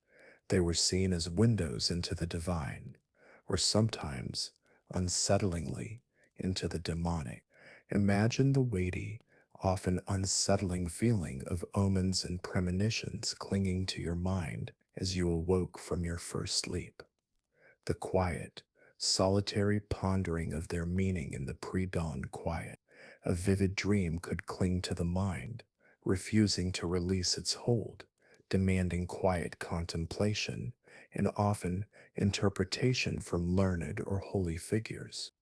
However, this same sleep also carried the risk of vulnerability to malevolent influences, for one's thoughts were considered less controlled during unconsciousness, potentially opening a pathway for the devil's sway. This fear added a profound layer of spiritual peril to rest, making one's nightly surrender to slumber a risky act. The stark contrast between light symbolizing good and dark symbolizing evil was a fundamental tenet of Christian teaching, further imbuing the night with profound moral and spiritual weight. The very darkness was a realm associated with sin, temptation, and the forces of chaos. Beyond these spiritual threats, physical dangers, such as criminals or enemies, were a very real concern. The absence of streetlights, of organized policing as we know it, of secure, robust homes, meant the medieval night was truly perilous. The dark offered perfect cover for thieves, raiders, and malefactors. This constant, very real threat made prayers for protection before sleep a sensible and common practice. You would close your eyes, perhaps, and feel the almost palpable weight of countless unseen forces, both divine and demonic, swirling in the vast, inky blackness beyond your thin walls. Every unexplained noise, every subtle shadow cast by a flickering rush light, every vivid dream carried potential meaning, a message from a world not entirely visible, or perhaps a warning. The subtle, chilling whisper of the wind around the eaves could sound like a spectral voice, and the creak of old timbers like unseen footstep. The earthy, damp smell of fear itself, subtle but present, might cling to the air around you. The cold prickle on the skin when a dream felt too real, too vivid, too much like a visitation from another realm would be undeniable, and the desperate, whispered urgency of a prayer for protection. The dry, metallic taste of fear in your mouth was a nightly ritual for survival. This constant interplay of belief and very real danger made the medieval night a complex, often terrifying, yet deeply meaningful experience. Medieval health regimens and sleep hygiene advice. Despite what one might imagine about rudimentary medieval medicine, health beliefs were remarkably sophisticated, though rooted in different paradigms than our own. They were founded upon the theory of the four humors blood, phlegm, yellow bile, and black bile, with the maintenance of their balance considered crucial for overall health. Sleep, within this framework, was recognized as an essential component of well being, believed to aid digestion and provide rest for the senses. It wasn't just physical recuperation, it was a holistic process, crucial for the body's internal harmony. Medical texts from the 15th to 18th centuries provided detailed advice on sleep hygiene, a concept we might wrongly assume to be modern. These texts weren't just vague suggestions, they offered quite specific recommendations. For instance, Specific sleeping positions were recommended for improved digestion and more tranquil repose. The advice might involve lying on the right side for the first sleep and then shifting to the left for the second, a gentles, almost ritualistic turning of the body in the dark, believing it would aid the subtle machinations of your internal humors. Imagine the quiet discipline of this, the gentle, almost deliberate act of positioning oneself for optimal rest, a quiet, almost ritualistic preparation for slumber. The faint, earthy scent of herbs, perhaps lavender or chamomile, tucked into your pillow, meant to ward off ill dreams or induce a deeper sleep. Health regimens commonly advised individuals to aim for 8-12 hours of sleep daily, a broad range that accommodated seasonal shifts and individual needs. Interestingly, these texts also explicitly prohibited napping, viewing daytime sleep as disruptive to the body's natural rhythm and potentially a sign of idleness. Medieval people also possessed a rudimentary, yet perceptive, understanding of the direct impact of emotions on physical health, emphasizing the importance of relaxation and the avoidance of stress, arguments, and noisy environments for better sleep quality. This suggests a proto understanding of psychological well being influencing physical rest. You would be advised by your physician, or perhaps a local wise woman, to avoid rich foods before bed, or to ensure your temperament was calm, for even the slightest agitation could disrupt the delicate balance of your humors. The feeling of muscles gently relaxing, the mind slowly unwinding after the day's strains, would be a conscious effort, a quiet discipline to shed anxieties before attempting to sleep. The taste of a simple, soothing herbal tea might precede bedtime, its warmth spreading through your stomach. Sleep was a careful cultivation, not a forced blackout, guided by ancient wisdom and personal observation, a gentle dance between the body's needs and the night's profound influence. The duality of night, sacred and profane. In essence, the medieval night was characterized by a complex interplay of the sacred and the profane. This duality is nowhere more evident than in the watch period itself. This nocturnal interlude, as we've explored, was simultaneously utilized for profound religious devotion, including prayer and meditation, transforming it into a sacred introspective space. Yet, it was also used for mundane practical chores, social interaction, and even illicit activities. The same hours that could be dedicated to whispering prayers to the divine could also see the quiet peeling of rushes for candles, the hushed sharing of intimate words between spouses, or even, in the deepest shadows, the commission of a petty theft. The night was both a time for spiritual connection and introspection, a sacred space detached from the day's demands, offering a unique kind of quiet freedom and a practical period for necessary tasks, a realm of pragmatic labor. Simultaneously, it was a profane realm associated with fear, vulnerability, and crime, where dangers, both earthly and supernatural, were believed to roam freely. This striking duality highlights the holistic integration of belief systems into daily routines. Unlike modern, often secularized, approaches to sleep, medieval sleep was deeply imbued with spiritual significance and practical necessity. It was not a separate, isolated biological function, but rather a central, meaningful part of life's larger narrative. The pervasive fear of the night also underscores the precarity of life and the absence of modern safety nets, profoundly influencing bedtime rituals and the very perception of nocturnal wakefulness. It was a time when the world was both still and alive with unseen forces, a quiet echo of which might still resonate within our own contemporary dreams if we listen closely enough. Scholarly perspectives and debates.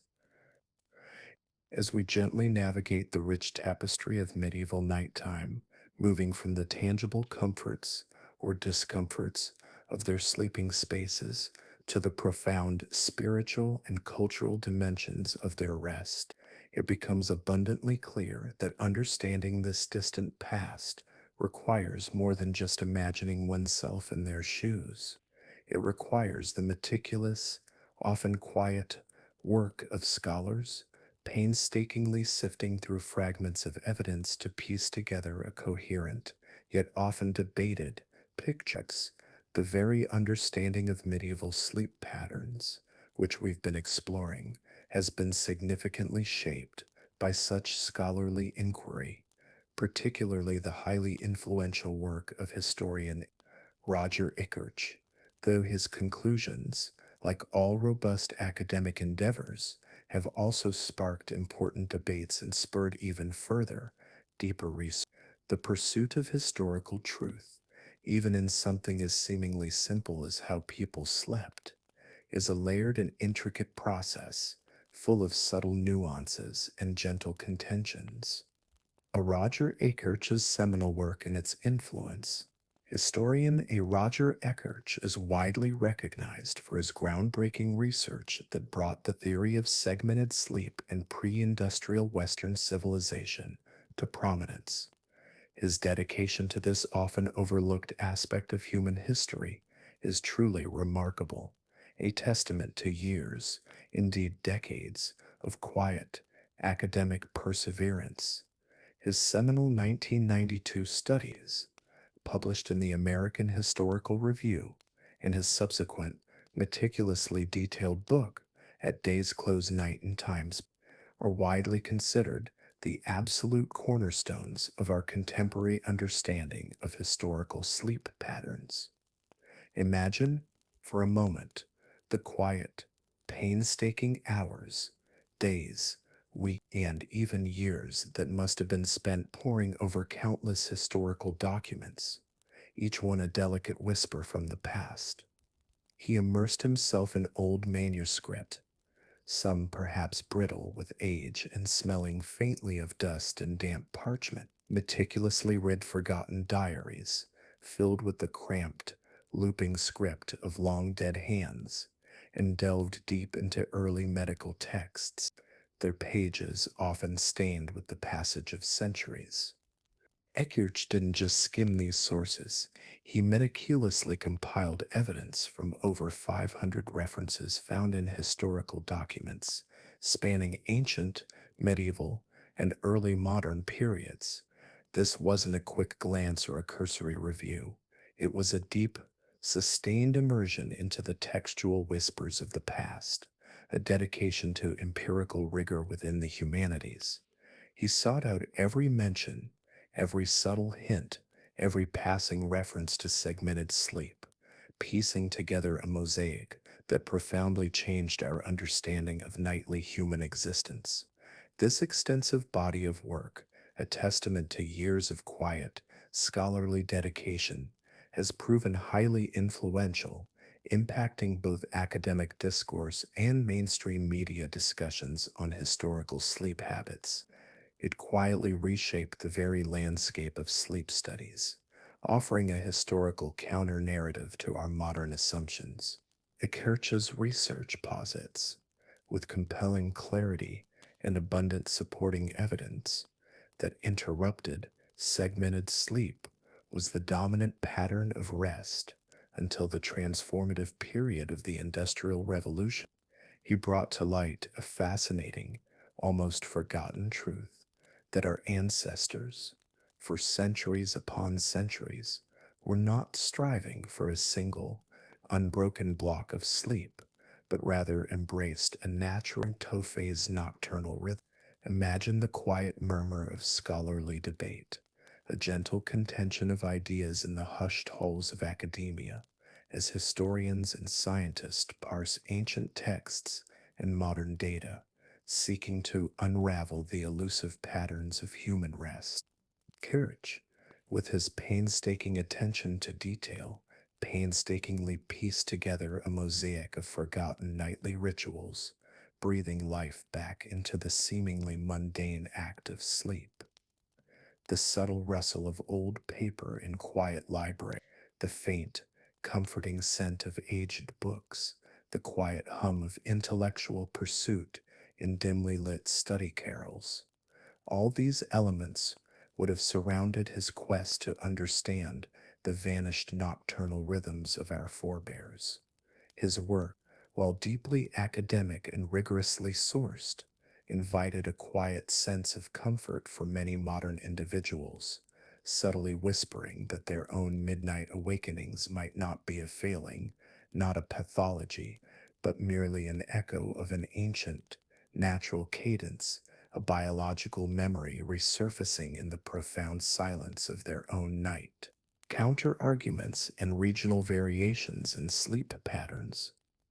Despite the compelling and extensive evidence presented by Icarage, which includes references to segmented sleep across Europe and other continents such as Africa, South and Southeast Asia, Australia, South America, and the Middle East, not all historians are entirely convinced of its universal prevalence or the interpretation of all historical mentions. This is a crucial point of academic contention, where the subtle nuances of historical interpretation and the evolving nature of language come sharply to the fore. The subtle art of language and how its meaning evolves across centuries plays a significant role here. Some alternative interpretations, for instance, gently suggest that phrases like first and second sleep might refer to distinct phases within a single sleep period, rather than separate, extended awakenings. The difference, though subtle, is significant. Was it an intentional, purposeful waking period, a culturally sanctioned interlude, or simply a less deep, lighter phase within a continuous, albeit less consolidated, slumber? The historical record, unfortunately, cannot always speak with absolute, unyielding clarity on such subjective experiences. Furthermore, evidence from early medieval Latin sources, such as the Rule of Saint Benedict and Isidore of Seville's etymologies, sometimes indicates a more monophasic sleep pattern, particularly within monastic contexts. This suggests that perhaps the rigid discipline of monastic life, with its precise, unyielding schedules for prayer and work, might have enforced a different rhythm, one more aligned with a single consolidated sleep block. Imagine the stark, cold stone walls of a monastery, the pervasive, almost spiritual smell of dampness, ancient incense, and beeswax, the quiet adherence to a strict timetable dictated by spiritual duty and communal living. Here, perhaps, the human body was trained, through unwavering devotion and rigorous routine, into a pattern less naturally segmented than that of the wider lay population, for whom the rhythms were more organic and less imposed. The quiet scraping of a monk's rough sandals on a stone floor in the deepest hours of the night might have been the only sound as he sought his bed for an uninterrupted, albeit short, stretch of rest before the next bell. A more recent perspective on the matter emerged from a 2015 paper examining contemporary pre industrial societies near the equator. This study reported no evidence of biphasic sleep, leading its authors to infer that this pattern might be a consequence of longer winter nights in higher latitudes. This introduced a fascinating geographical and climatic dimension to the debate, suggesting that perhaps segmented sleep was not a universal human pattern, but rather an adaptation to specific environmental conditions, particularly the extended periods of darkness characteristic of northern winters. The subtle warmth and more consistent daylight hours of equatorial regions, with less dramatic seasonal shifts in light, might not have necessitated such a unique sleep architecture. The humid, earthy scent of a tropical night, perhaps, or the soft rustle of palms, might have been conducive to a different, more continuous form of rest. However, Ekirch, ever the meticulous and tenacious scholar, has provided a counter argument, asserting that segmented sleep was indeed common across pre industrial Europe throughout the year and was also observed in various equatorial cultures, thereby suggesting a broader geographical and seasonal reach than initially inferred by some modern studies. This continuous back and forth, this gentle intellectual tug of war between different interpretations and new evidence, is the very lifeblood of historical inquiry. Imagine the quiet intensity of these academic discussions, the gentle parsing of ancient words, the subtle reinterpretation of phrases, each scholar bringing their unique lens and a mountain of data to shed light on a distant, the air in a medieval studies seminar, perhaps filled with the soft rustle of aged texts, the faint, comforting scent of old paper, and the quiet hum of intellectual pursuit, all aimed at understanding something as simple, yet as profoundly complex, as how people chose to rest. This rigorous debate highlights that the medieval sleep habits were likely not a monolithic, universal pattern, but rather varied considerably by region, social group, and even individual circumstances. The nuanced reality is often far more complex than any single theory can fully encapsulate, a spectrum of practices and experiences rather than a rigid, fixed pattern. Scientific experiments supporting the naturalness of segmented sleep, complementing the intricate historical textual analysis. Modern scientific experiments have provided powerful physiological support for the naturalness of segmented sleep, particularly when the human body is removed from the relentless, often overwhelming influences of our modern, artificially lit environments. This scientific perspective offers a crucial, contemporary lens through which to view these historical patterns, bringing the past into the present in a tangible way. Perhaps the most famous and compelling of these studies is Thomas Wehr's Night. Imagine the setting, a quiet, almost sterile sleep lab, far removed from the sensory overload of modern life, a deliberate attempt to strip away the pervasive stimuli of the contemporary world. Healthy men volunteered for this unique experiment, being confined to a room with 14 hours of darkness daily for a month. This wasn't merely dim light, it was a carefully controlled environment, an attempt to rigorously mimic the prolonged periods of natural darkness that medieval people would have experienced, free from the constant intrusion of electric lights, digital screens, and the ambient glow of a modern city. The air in the lab would have been carefully filtered, quiet, almost too still, amplifying the internal rhythms of the body. The results of this rigorous scientific endeavor were striking and profoundly insightful. After an initial period of compensating for any existing sleep debt, a natural adjustment as their bodies acclimated to the new light dark cycle, the participants naturally reverted to a biphasic pattern. They would typically sleep for approximately 4 hours, waking for 2 to 3 hours, and then returning to sleep for another 4 hours. This spontaneous, unforced reemergence of the segmented sleep pattern in a controlled scientific environment, freed from the constraints of modern light and schedules, is a powerful piece of empirical evidence. It offers a strong scientific basis for the idea that segmented sleep may represent a deeply ingrained human sleep pattern that emerges when not suppressed by artificial light.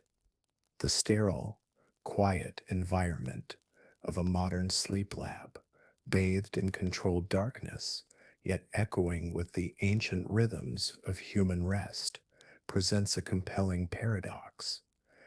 The subtle hum of scientific equipment, precisely measuring brain waves, body temperatures, and hormone levels like melatonin, was quietly revealing a truth that historians had discovered in dusty texts, that our bodies, when given the chance, might actually prefer a different dance with the night.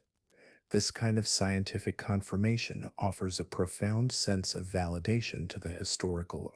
It subtly whispers that perhaps our modern anxieties about waking in the middle of the night might be a form of cultural dissonance, a struggle against a biological rhythm that we've rigorously trained ourselves to suppress, often with the powerful, pervasive presence of electric light.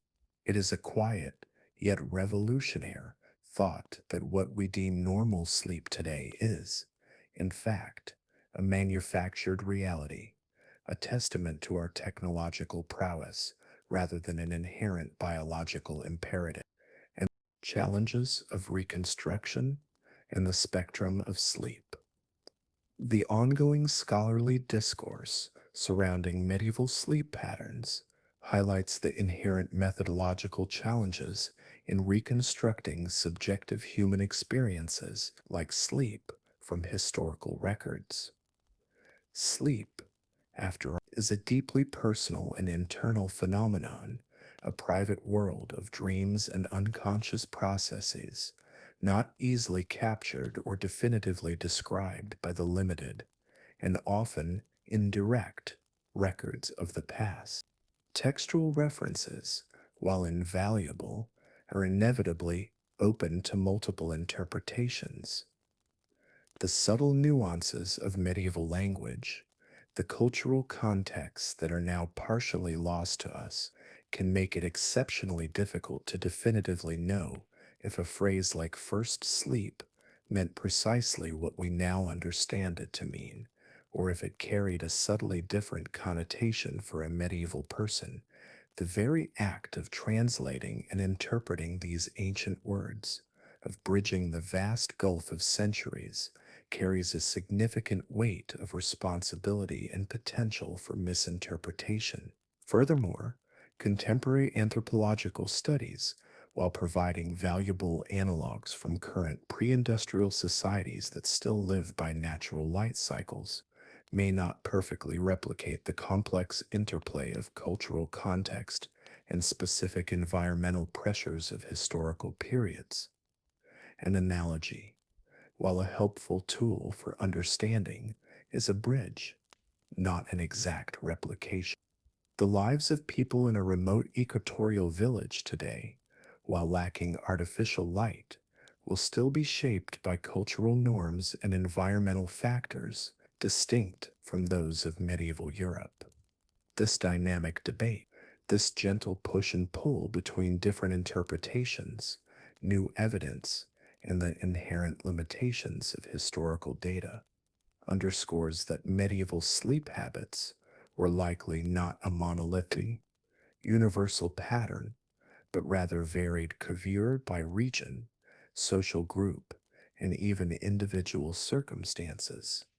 A peasant in a cold, northern European village, sharing a straw bed with his family, might have had a very different experience of segmented sleep than a monk in a southern European monastery, or a noble in a grand, if drafty, castle. The nuanced reality, therefore, is often far more complex than any single theory can fully encapsulate, suggesting a spectrum of practices and experiences rather than a single, fixed pattern. This dynamic nature of this historical understanding cautions against oversimplifying complex historical phenomena and encourages a critical approach to both historical texts and contemporary scientific analogies. The true picture of medieval sleep is likely a rich tapestry woven from many threads of individual experience, regional variation, and social stratification, a quiet reminder of the incredible adaptability and diversity of human experience across the centuries. It teaches us to approach history, and perhaps even our own present, with a greater sense of curiosity and humility, acknowledging that human experiences are often far more varied and fluid than our modern assumptions might lead us to believe. And the great transformation from medieval to modern sleep, as our gentle journey through the medieval night draws its quiet breath, having explored the profound rhythms and unspoken truths of ancient slumber, we now turn our gaze towards a seismic shift, a slow but undeniable revolution that fundamentally reordered how humanity rests. The shift from the segmented sleep patterns that defined the medieval era to the consolidated, monophasic sleep prevalent today represents one of the most profound, yet often unacknowledged, transformations in human daily life. This monumental change was largely catalyzed by the relentless march of the Industrial Revolution and the widespread, almost insidious, adoption of artificial illumination. It was a transformation that didn't just alter sleep, it reshaped our very perception of time, productivity, and the boundaries between day and night. The Industrial Revolution as a catalyst for change. The 19th century, a period marked indelibly by the Industrial Revolution, roughly spanning 1800 to 1900 AD, brought about significant and often disruptive changes to traditional sleep patterns. It wasn't an immediate flick of a switch, but rather a protracted and often erratic transition from biphasic to a single, compressed block of sleep. Imagine the shift from a world dictated by the sun's gentle arc and the natural dimming of light to one governed by the rigid, unforgiving tyranny of the clock. The very air in burgeoning industrial towns began to feel different. The gentle scent of wood smoke and damp earth, familiar to medieval noses, was gradually replaced by the pervasive smell of coal smoke, acrid and biting, clinging to every surface, saturating the very clothes workers wore. This was the scent of a new era, an era of ceaseless production, the emergence of factories and mills, monstrous new structures belching smoke and noise, operating on strict mechanical schedules, imposed shift work and long hours on laborers. These relentless demands were fundamentally incompatible with natural segmented sleep cycles.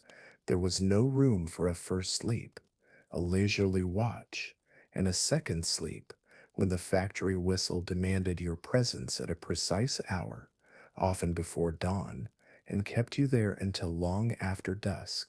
The rhythmic clang of machinery, the insistent, repetitive beat of looms and hammers replaced the gentle cadence of nature, becoming a new, artificial heartbeat for an industrializing world, subtly reshaping human existence hour by hour.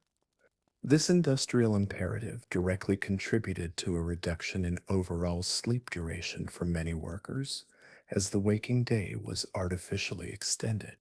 And perhaps more subtly, it fostered the cultural ideal of consolidated, uninterrupted sleep. Sleep was no longer a natural ebb and flow. It became a utilitarian function, a necessity for the body to simply recharge efficiently for the next day's arduous work. Imagine the pressure, the subtle mental conditioning that began to take hold. To wake in the middle of the night was to be inefficient, to be unproductive, to be somehow less suited to this new, demanding industrial rhythm. The scent of fatigue, the dull ache of overworked muscles became a constant companion for many, silently testifying to the demands of this new economic order. The very concept of deep, unbroken slumber began to transform from an occasional blessing into a desirable ideal, then quickly into an expected norm. The rise of artificial lighting and its physiological impact.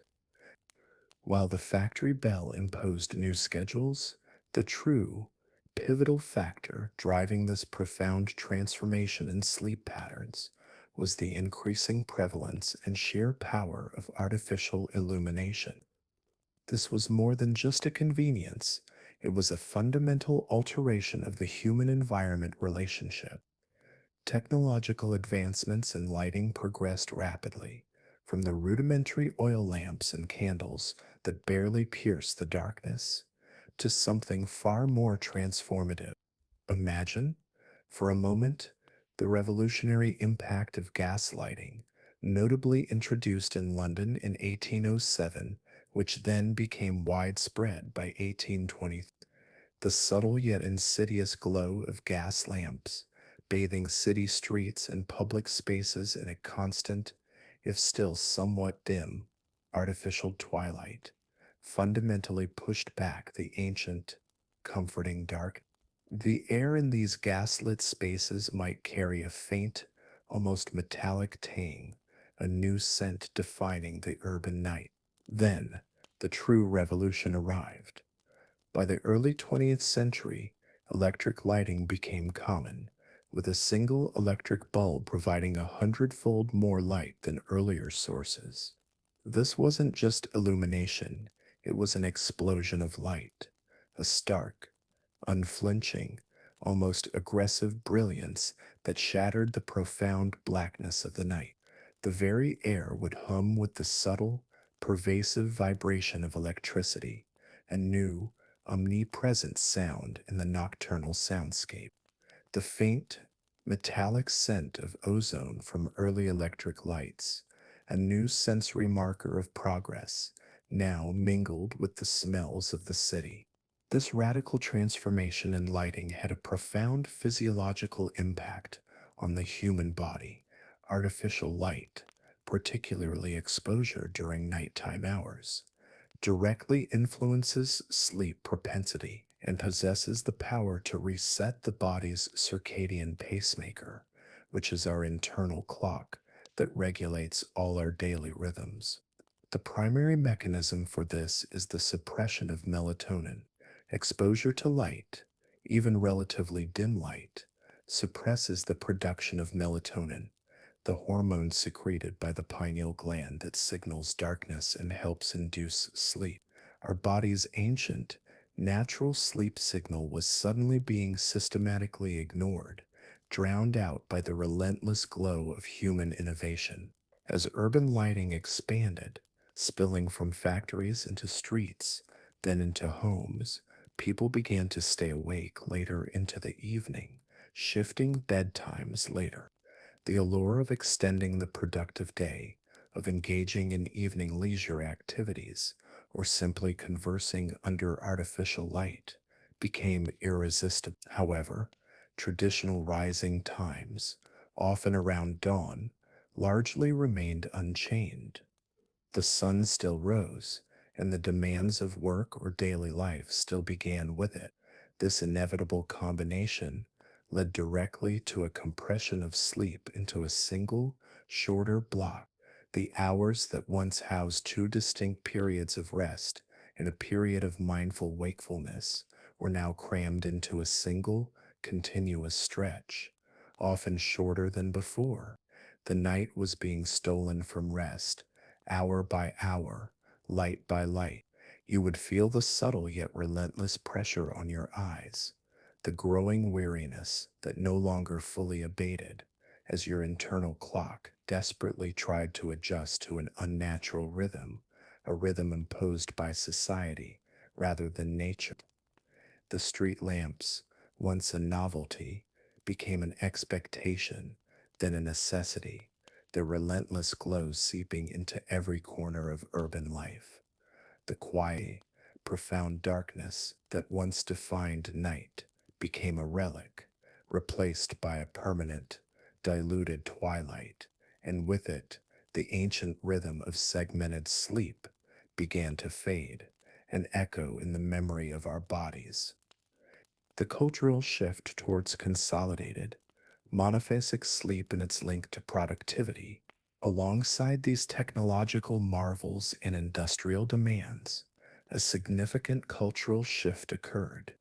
The emerging emphasis on efficiency and productivity in industrial society actively discouraged nighttime awakenings, subtly but firmly promoting the idea that sleep should be continuous and undisturbed, that wake in the middle of the night was no longer natural, it was a defect, an interruption to the seamless flow of labor and capital. Sleep became increasingly viewed as a utilitarian function, primarily for recharging the body to maximize the next day's workout. It was no longer a holistic rhythm integrated with broader life activities, but a mere tool, a fuel stop for the human machine. The very concept of seamless slumber was not widely perceived as normal or desirable until the early 20th century. This was a radical new ideal, a complete inversion of centuries of human experience. The proliferation of coffee houses, particularly in urban centers, also contributed to later sleep onset, especially among city dwellers and intellectuals. The bitter, invigorating scent of roasted coffee beans, a new stimulant, further blurred the lines between the natural demands of the body and the manufactured desires of a society that increasingly valued wakefulness and continuous activity.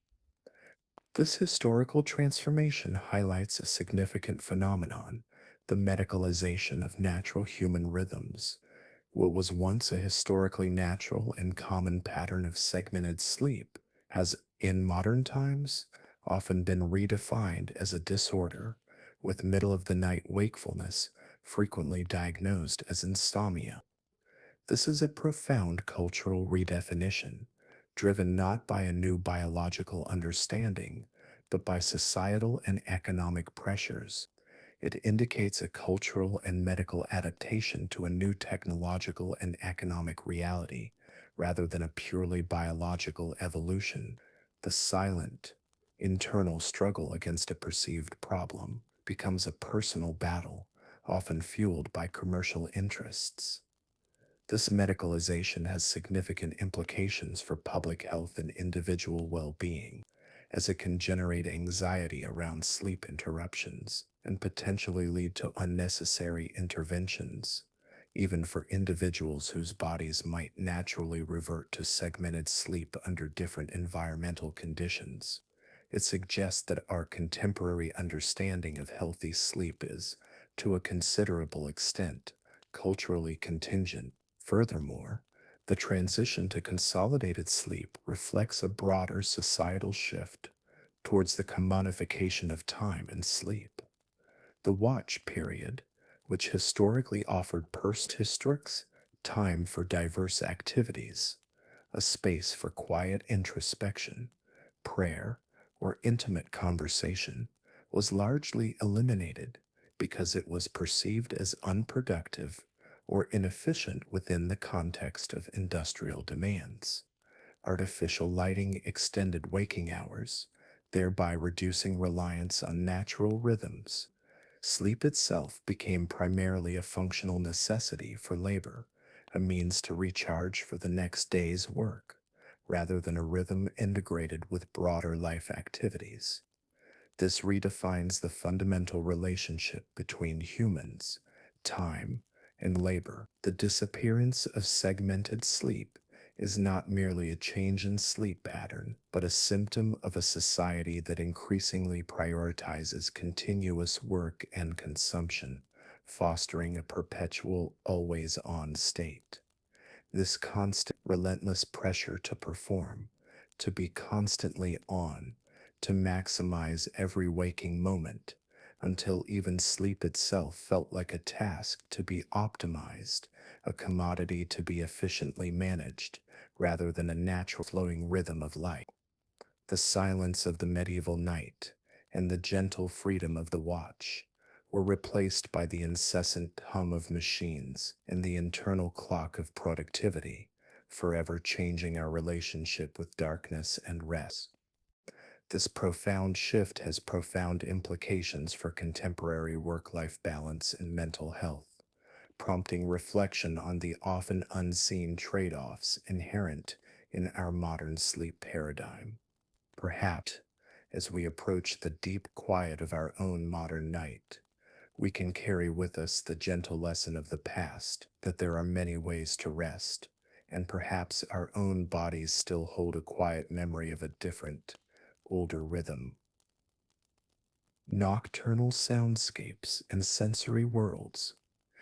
As we gently prepare to draw our long journey through medieval sleep to a close, having explored the rhythms, the environments, and the cultural beliefs that shaped it, let us now immerse ourselves even more deeply into the very fabric of that forgotten night. Beyond the patterns and the practicalities, what did the medieval night feel like? What did it smell like? What did it sound like? In our brightly lit, constantly humming modern world, it is difficult to truly grasp the profound sensory difference of a pre industrial night. Yet, it was this distinct sensory world that profoundly shaped every moment of sleep, every activity of the watch, and every perception of safety or danger. It was a world experienced through heightened senses, where the subtle nuances of sound, smell, and touch took on an importance we can barely comprehend today. The profound silence and its subtle symphony, the most striking feature of the medieval night, perhaps, was the sheer, overwhelming silence.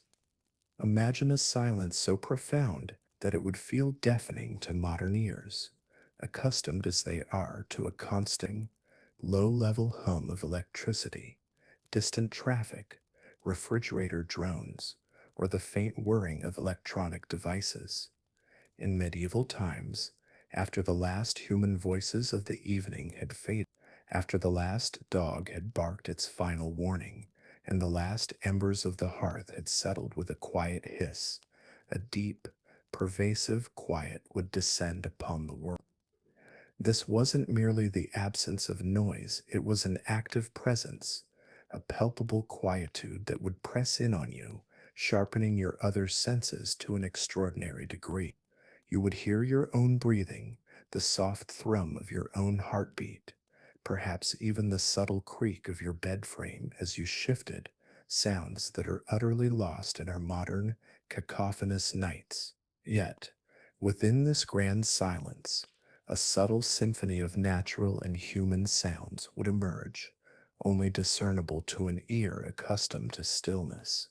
You might hear the delicate rustling of a mouse in the straw of the floor or walls, its tiny claws a soft scratch in the overwhelming quiet, perhaps the distant, mournful hoot of an owl, its call carrying for miles across the open fields, a truly wild sound that would punctuate the darkness.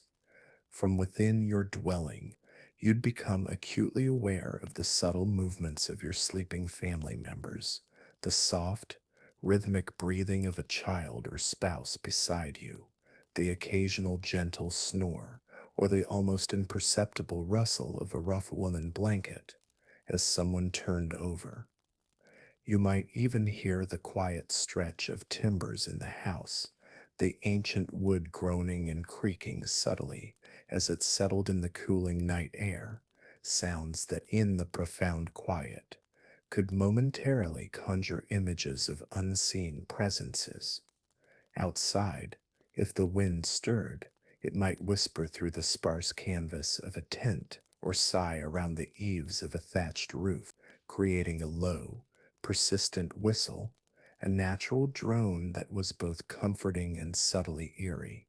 Every drip of water from a leaky roof after a day's rain, Every distant bleating of a sheep, every small shift in the communal space would become amplified, distinct elements in this nocturnal soundscape. This subtle symphony of the medieval night was not background noise, it was the very fabric of existence, shaping dreams, influencing perceptions, and demanding a different kind of listening. Pervasive odors in the scent of existence. Beyond the sounds, the medieval night, and indeed medieval life in general, was saturated with a spectrum of odors that would be utterly alien to our sanitized modern noses. Our ancestors lived in a world where smells were potent, persistent, and undeniable, forming a constant, inescapable layer of sensory information. Imagine lying in your bed, whether of straw or feathers, and the air around you, even in the deepest hours of the night, being thick with a complex, interwoven tapestry of scents. The smell of wood smoke was almost omnipresent, a defining characteristic of medieval dwellings. It was a mix of lingering ash from the day's fire, a dry, slightly acrid note, and the sweet, resinous aroma of fresh kindling recently added during the watch. The subtle, comforting scent would cling to your clothes, your hair, and the very fabric of your dwelling, a constant reminder of warmth and domesticity. Mingling with this, especially in the more humble dwellings, would be the earthy dampness of the soil from the floor, a cool, musty smell that seeped upwards, particularly in times of rain or high humidity. This dampness often carried the faint, decaying scent of rushes or straw from your mattress, a sweet, dry aroma that could also harbor the faint, unpleasant smell of mold or mildew if conditions were particularly poor. Then there were the inescapable human and animal odors, the faint, sour musk of sweat from your comrade sleeping beside you in a communal bed would be a constant, intimate presence. There was no fragrant soap or minty toothpaste here. Personal hygiene, as we know it, was a distant notion. You would quickly learn to accept the scent of your own body and that of those around you because it was an inseparable part of nomadic life.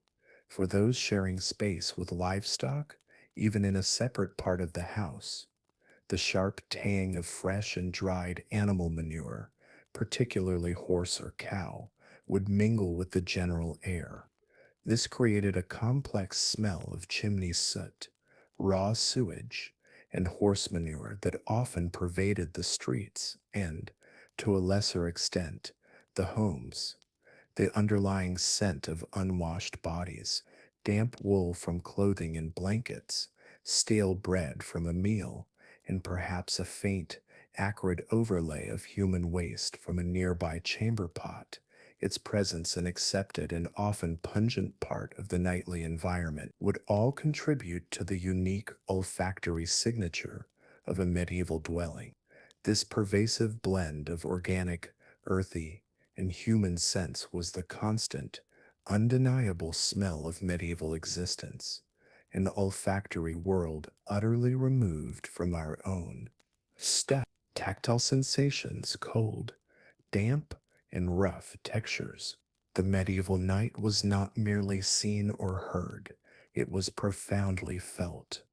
The absence of modern heating systems meant that cold was a pervasive, relentless sensation that permeated almost every hour of darkness, particularly in winter. Imagine the biting sting of cold seeping into your bones, a chill that seemed to penetrate every layer of rough woolen clothing, even under the thickest blanket. This wasn't just a surface cold, it was a cold that worked its way deep into your joints, making muscles protest even the slightest movement. You would feel the pervasive dampness clinging to your clothes, even your hair, a subtle clamminess that never seemed to fully dissipate, particularly in drafty dwellings or after a day's rain. The physical contact with sleeping surfaces added another layer of distinct tactile experience. For the poor, the bare earth floor was an unyielding hardness, pressing against every curve of their body, even through a thin blanket, causing continuous discomfort. The rustle and prickle of straw or rushes beneath them, creating a makeshift nest, was a constant, subtle sensation against their skin, often accompanied by the subtle itch of fleas and other unseen insects. Even the rough texture of coarse woolen blankets, while providing warmth, would feel scratchy against the skin, a far cry from the soft, smooth fabrics of modern bedding. For the slightly more affluent, the wooden bedsteads, while offering elevation from the damp floor, would still emit a rhythmic creak with every shift of the body, a constant reminder of the bed's material presence. Even for the nobility, despite their layers of feather mattresses, the cold of the great hall could still seep in, and the underlying hardness of the bed frame, albeit distant, would still be there. The general absence of central heating meant that even with multiple layers, the cold could still seep into the bones, making the act of seeking and retaining warmth a nightly, conscious effort. The constant physical battle against the elements was a defining feature of medieval sleep, a perpetual reminder of vulnerability and the preciousness of warmth. Visual world in near total darkness, shapes, shadows, and the absence of light. Perhaps the most challenging sensory aspect for the modern mind to truly grasp is the medieval visual world in near total darkness. Without widespread artificial light, after sunset, the world collapsed into what we would perceive as an almost absolute, impenetrable black. This wasn't merely dimness, it was a profound absence of light, a void that pushed you to rely entirely on your other senses. Imagine your eyes slowly adjusting, struggling to discern shapes in the profound dark.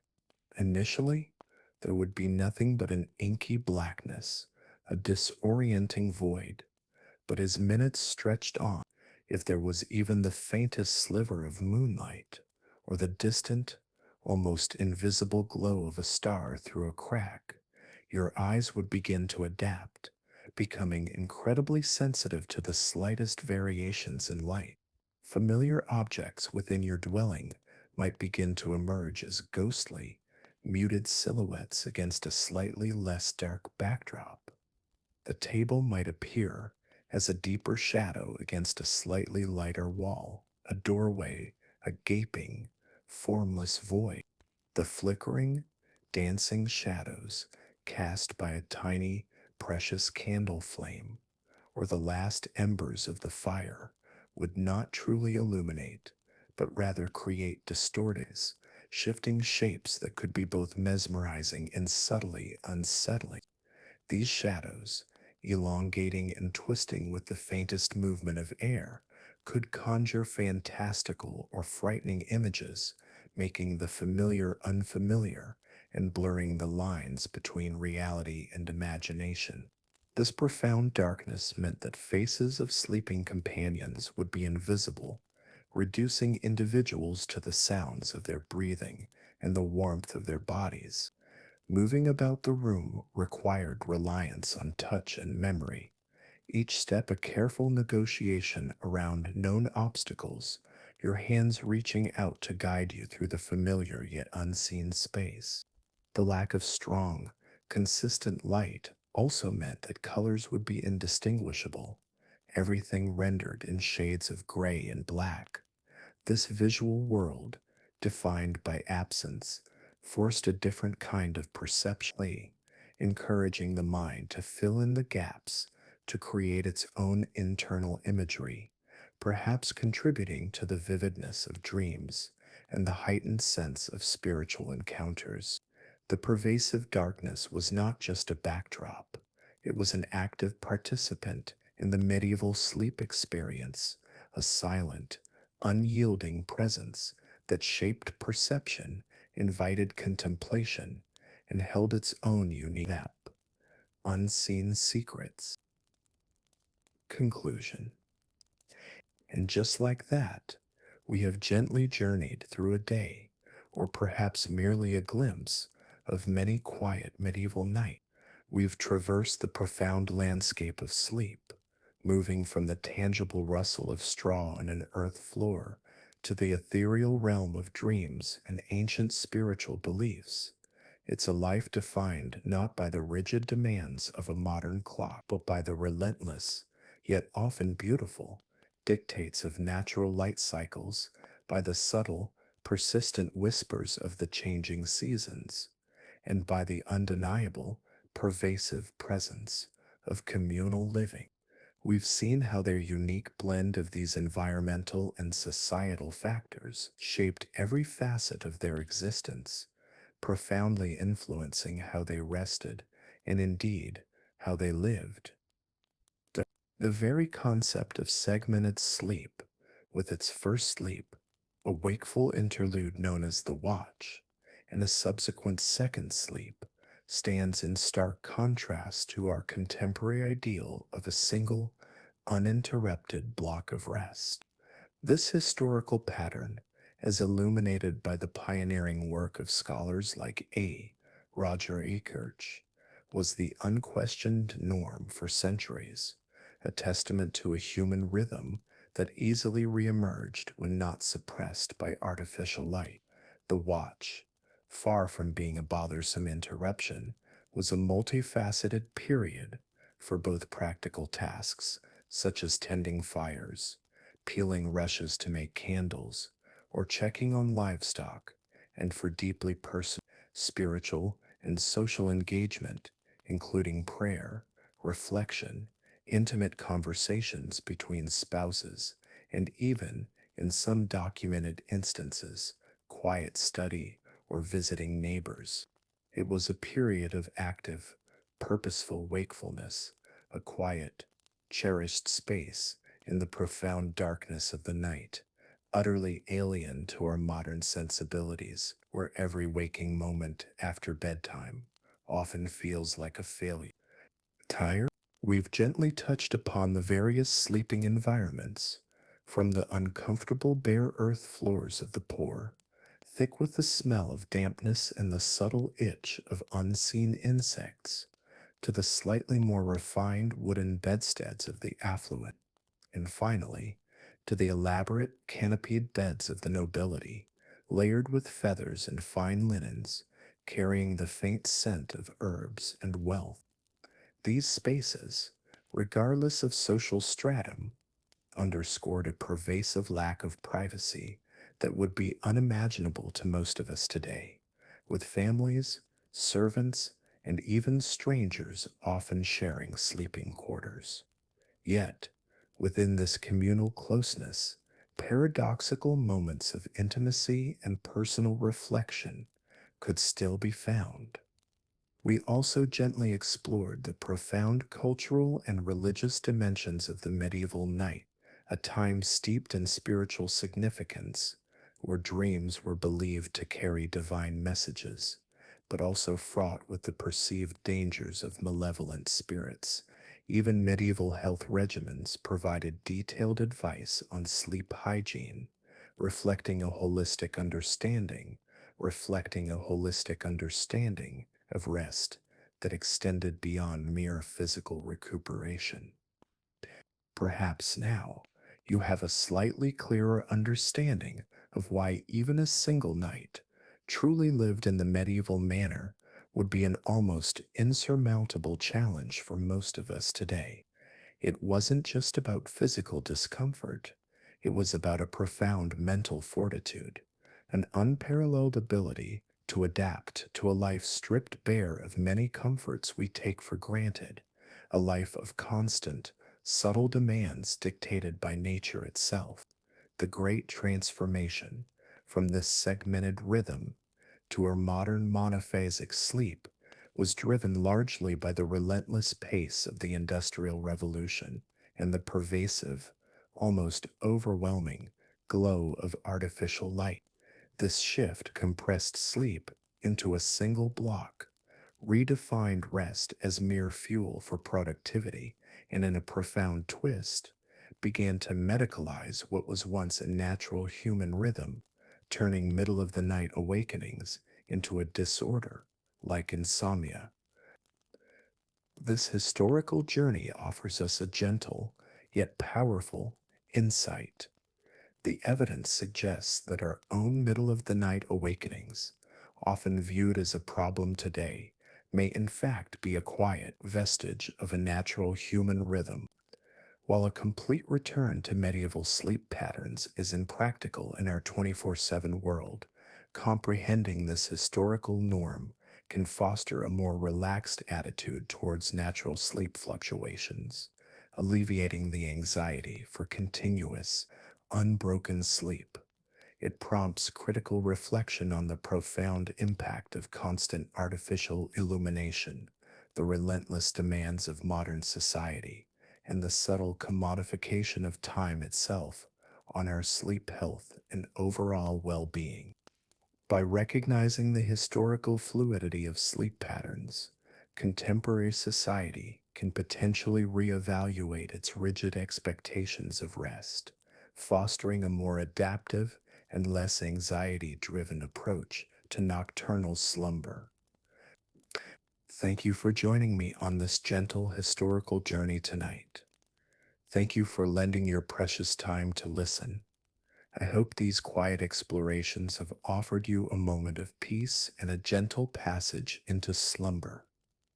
Now, let these thoughts slowly dissolve, like wisps of mist rising from a medieval village at dawn, guiding you into a deep, peaceful sleep, perhaps with a newfound understanding of the ancient rhythms that still whisper within us. Let the soft whispers of the wind through felt tents, the distant, rhythmic creak of ancient timbers, and the faint, lingering scent of ancient hearth fires guide you into a deep, peaceful sleep. Sweet dreams, and may your rest be truly undisturbed.